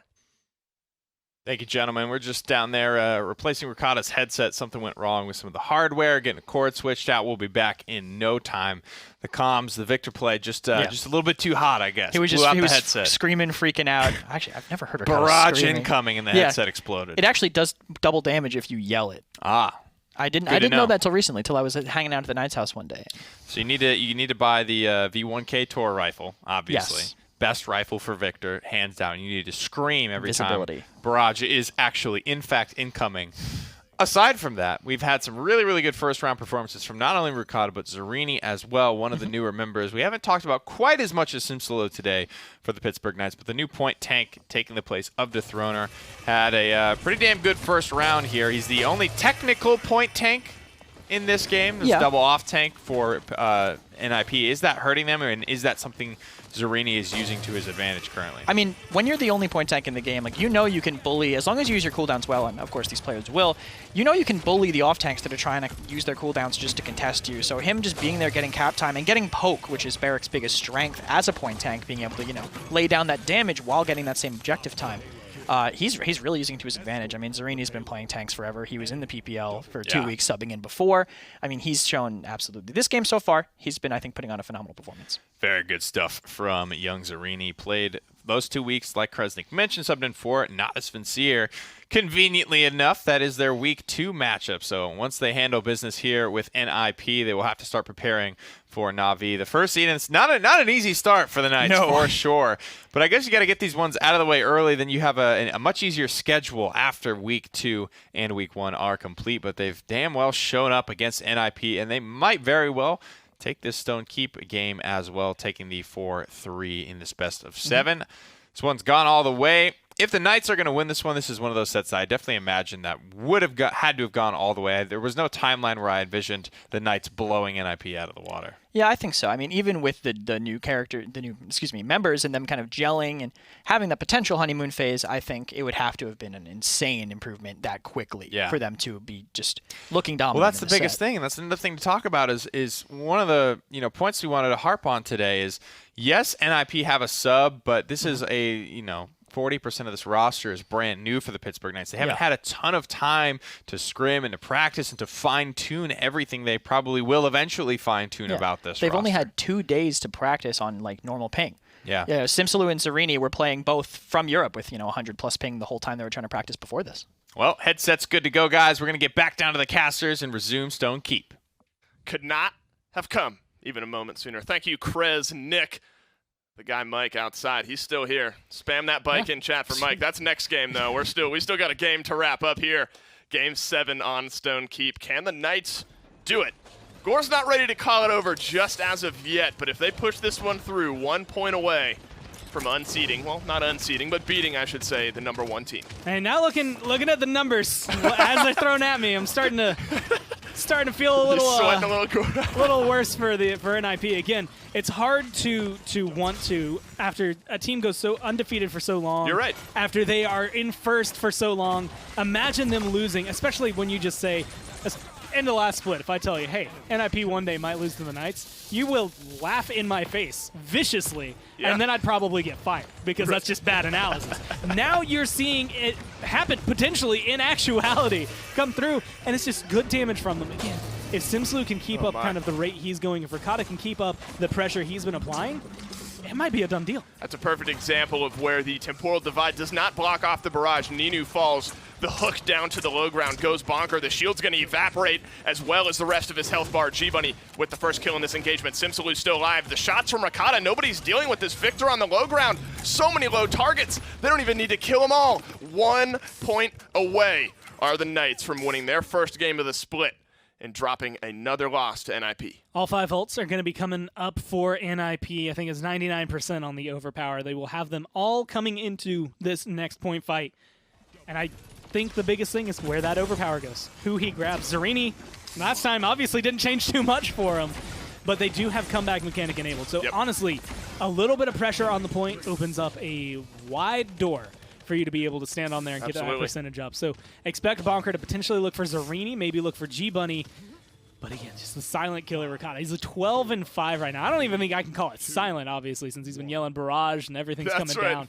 It is a loud game from him, and they need a way to deal with it. But Lex can't get back there because there's just a nice little wall, kind of cushion built for Ricotta. Caught 3, Wrecker 2, another overpower going on to Zarini. That's not going to be an instant execute. Up against the wall, likely will be. First kill goes the way of Bonker. Ninu as well is going to drop off Simsalu. That's an ice storm up to the high ground, which gets Ninu just a little bit low, just a little bit chunked out. But Ricotta, he's still alive. He's still firing away. Bittner's able to trade out. They're going to drop back on the side of the Knights, try to get some health regained before giving this one another shot. Dashing in there for Cuss. Maybe not the right call, but is going to be able to buy a little bit of time. Good Exile's going to keep Zarini away. Ricotta locked down. And now they're looking for it. And they hit him twice with the Exile as well to make sure Ricotta had no impact. Then they clean him up afterward. They knew the target they wanted, and they got it. Well, that's a nice block. That's an ice storm, excuse me, as well as some Exiles. Diggy Dog's going to find the kill onto Simsalu. Likely looking like a point number 2 here for NIP after G-Bunny does fall, and Ninu gets feared away just a little bit. That's a bit of a formality. 97% becomes 100, and 1 becomes 2 for NIP. A chance to tie up this game if they successfully push this one in. No game to be won, though, for the Knights. And I like the call. G-Bunny had Ancient Rage and had plenty of time to be able to pop it there. Didn't go for it. And it's one of those moments of like, what are you going to get if you use this ult? If you drop that down, are you going to be able to actually find like anything monumental for your team? Can you truly save that point fight? No. Ricotta's been isolated and burned down this entire time. Simsy has not been able to find any impact. You let it play for a little bit. You let them have the point as much as it sucks to have to go on. And then you do this. You just get your confidence back. You charge all these ults you just used, and you get ready for the next round. You lull them in. You say, we'll let you push this payload, and then suddenly collapse on them all at once. And this is, it's nowhere near as unforgiving as like an Ice Mines, but Stone Keep is not necessarily a difficult map to really get a good zone in on. The temporal divide is going to stop Simsalu from getting a few of those plug shots in, but his mobility might just catch out Ninu here in the back line. They turn it around, though. Simsalu does end up falling. That flank did not work out. NIP still 5 strong, and all the members of Pittsburgh Knights are reeling back to base. I mean, being able to break down that wall is solid, but they burned about 1.5 minutes, a little less there as the Knights, and that's not even the choke point. That's not even where you're supposed to really hold. Yeah, you're looking right here. This is going to be the archway and the angle that NIP are going to have to play to be able to break through the Knights draft right here. And this is that moment where good kill onto Diggy Dog, all of a sudden Overpower becomes an insta-kill because you can throw him off the map. You have potential to tie this up if you want to use some ults, but that's a dangerous game to be playing if you go 3-3 with 1 or 2 ults down. You're looking to save it, and this is looking like it's going to go in if they're not able to stall things out. Ricotta from the high ground is going to try to pull something back. G-Bunny's going to have to shell spin down in there. The shield as well is going to keep him alive just for a moment, but the setback puts him back onto the high ground. Into the ice block goes Simsalu, but if he drops, it's not going to be for much longer. 3-3. Not only games, but also points. 1 final point to settle this first game. I cannot imagine the nerves that are going through. NIP just losing your For first different set, reasons, yeah. but for Knights right now, to keep that under control, to kind of keep your heartbeat down a little bit, but also keep yourself focused going into this, because there's so much on the line, so much it could mean if you win just one more point fight. That's all that stands between you, but you got an overpower. You've got Alexecute on the other side. Through time and space, the banishes, as well as the crossfire. A lot of good control from an IP. You've dealt with it once before in round 2. You just have to do it again. Do it one more time. Haven's resilience is big item for both teams. Who finds the first pick? Who's able to get their ultimates off the ground first?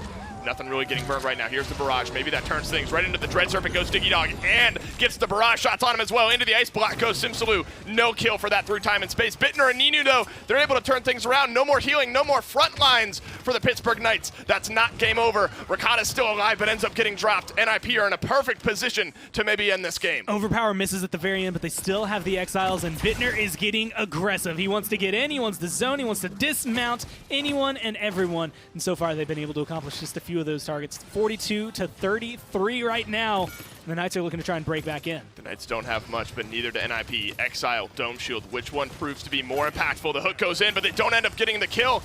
Diggy Dog's able to walk back out alive, and so does Bonker. He's within an inch of his life. Nobody's able to find the kill. G-Bunny is gone. Here come the Exiles. Bittner's forced back around the outside. Just a couple members of the Knights not able to get involved in this fight, and it's 72% for NIP. Was able to hit one of them right now. It's going to be a weird boxing match. Ninu comes up with a kill onto Ricotta, and that might just do it for NIP. And it looks like it's going to. Simsaloo, maybe one last touch. Overtime's going to tick away. Has to blink in. Drops the Ice Storm. Gets out. But NIP, they have all the kills, and they're going to win their first set of the day.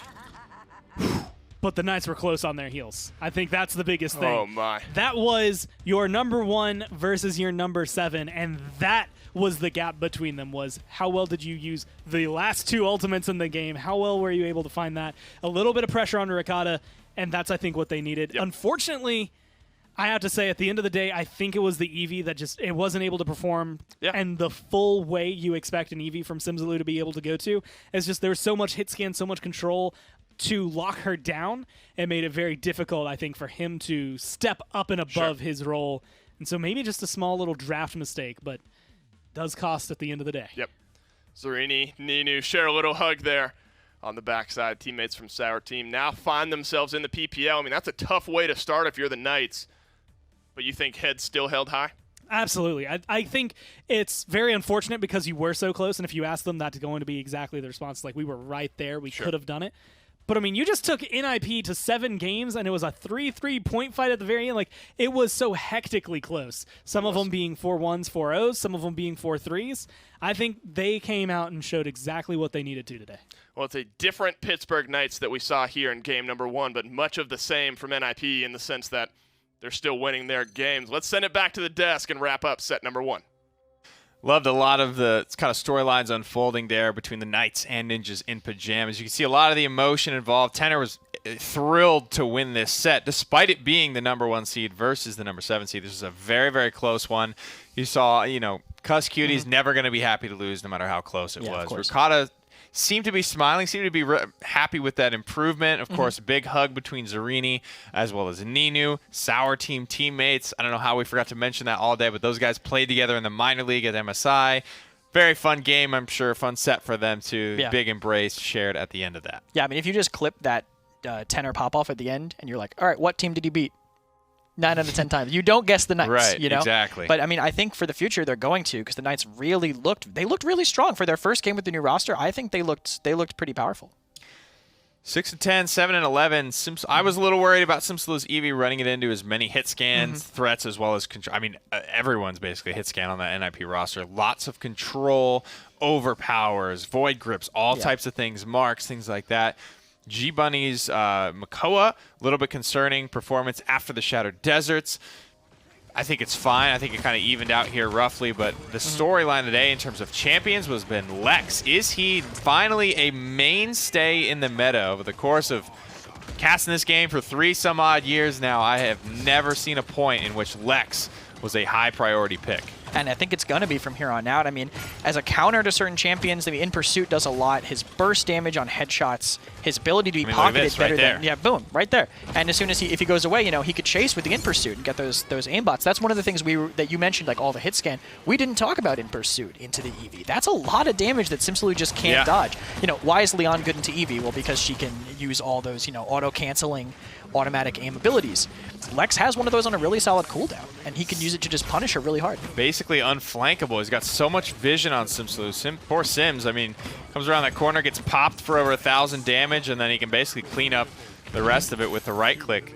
Again, shooters, 2 cheats you want. You want auto aim, you want wall hack. Those are the 2 things you have. We had some Cassie moments today that was great via the wall hack. You have the auto aim with Lex and Leon. I mean, there's definitely some room there to work with. Lex, I think he's here to stay. I think that rework has just about thrown him into the mix. We'll have to see where that pans out. This is going to be a really exciting one. I cannot wait. This is, you know, a real sign of things to come for the rest of the split. Yeah, definitely. Knights, I think they're looking like they're here to stay just as much as Lex is, you know? I mean, even with that loss, they fought. It looked a lot better than the first week last season. It looked a lot better than their last meeting with them, as we mentioned before. Definitely a significant upgrade there. They still remain in the standings. NiP assert their dominance a little bit more. Only +1 of that map differential, but they're sitting pretty at 13-2. That is a big true. The Knights are in a hole. They are trying to dig their way out of that. Only taking you know, 1 off the map differential here is good. Unfortunately, it is still a loss in the loss column. At the end of the day, they're going to have a long way to go. Their goal is 5th place. They are certainly looking like they could improve at least 1 place in this league. It's just about what are the rest of the teams looking like. You know, who's going to be rustiest off of the break? There's a lot of questions to be answered. Virtus Pro just announced their roster changes. We'll get a chance to view those tomorrow as they will play their games then. I mean, there's a lot to look over in the coming weeks here. Yeah, I'm really excited to see how things pan out. I want to see Knights play some of like the 2nd place, 3rd place. I want to see Knights versus Envy. I want to see Knights versus SSG. I think games like that are going to really show the improvement that they've made in this short period, and I want to see where they kind of mature to as time goes on. I also really want to see Knights versus VP. Yeah, I want to see who has the better new roster. A couple of teams that the Penta face off that cannot wait. I don't know what week that's going to be, but. Big things is that Renegades, Kanga, no roster changes there. So we'll have to see, is that worth it? Should they have made a change? We're looking at VP. We're looking at Knights who have made big changes. Already the Knights starting to look better, but it's still NIP that come away with it at the end of the day. We're going to go ahead and throw it over to an interview with NIP. Thank you, guys. All right, back from break, back to your winning ways, albeit maybe a little bit longer than you would have hoped in a set. What are some takeaways initially, do you think? Are you happy with the way you guys performed today? Do you think the Knights just played that much better than you're used to? I am very happy that we won today, to be honest. Playing with Nino as a sub and basically had 2 games of practice since MSI. We didn't know what to expect of the Knights, but we assumed that we were going to be a little bit better. But I don't know, man. We got the W at least. I mean, you guys were hovering Lex a lot today, and it came through and came big when it did. A lot of the times it was with Torvald, which I think was a good look after the last set against Na'Vi in Split 1, but even the last game, you ran it without any of the true damage amp, I think, behind him. So what exactly is he bringing that he didn't have before? A lot of damage. You basically 2-shot anything if you headshot them, and that's kind of broken. So, is the Bonker Lex gone for good? Yes. That's mine. Tenor Torvald. No, man. When Alex is back, you're going to see who's playing Can we Lex. ever expect the Tenor Torvald Bonker Lex combination again? Probably. For It sure. seems like this is the meta. This is the time For to shine. sure. You're gonna We all see thought it. you were trolling, and this is your time to make us eat our words. You'll see, man. I'm going to play it. Very, very exciting stuff. I mean, that was an incredible set, guys. Congratulations. The night looking much improved, but you still get the dub in 7 games. We're going to throw it to a quick little break, guys, before we keep the day moving. Thanks, man. Nice. Steel Series, the official peripheral provider of the Paladins Premier League.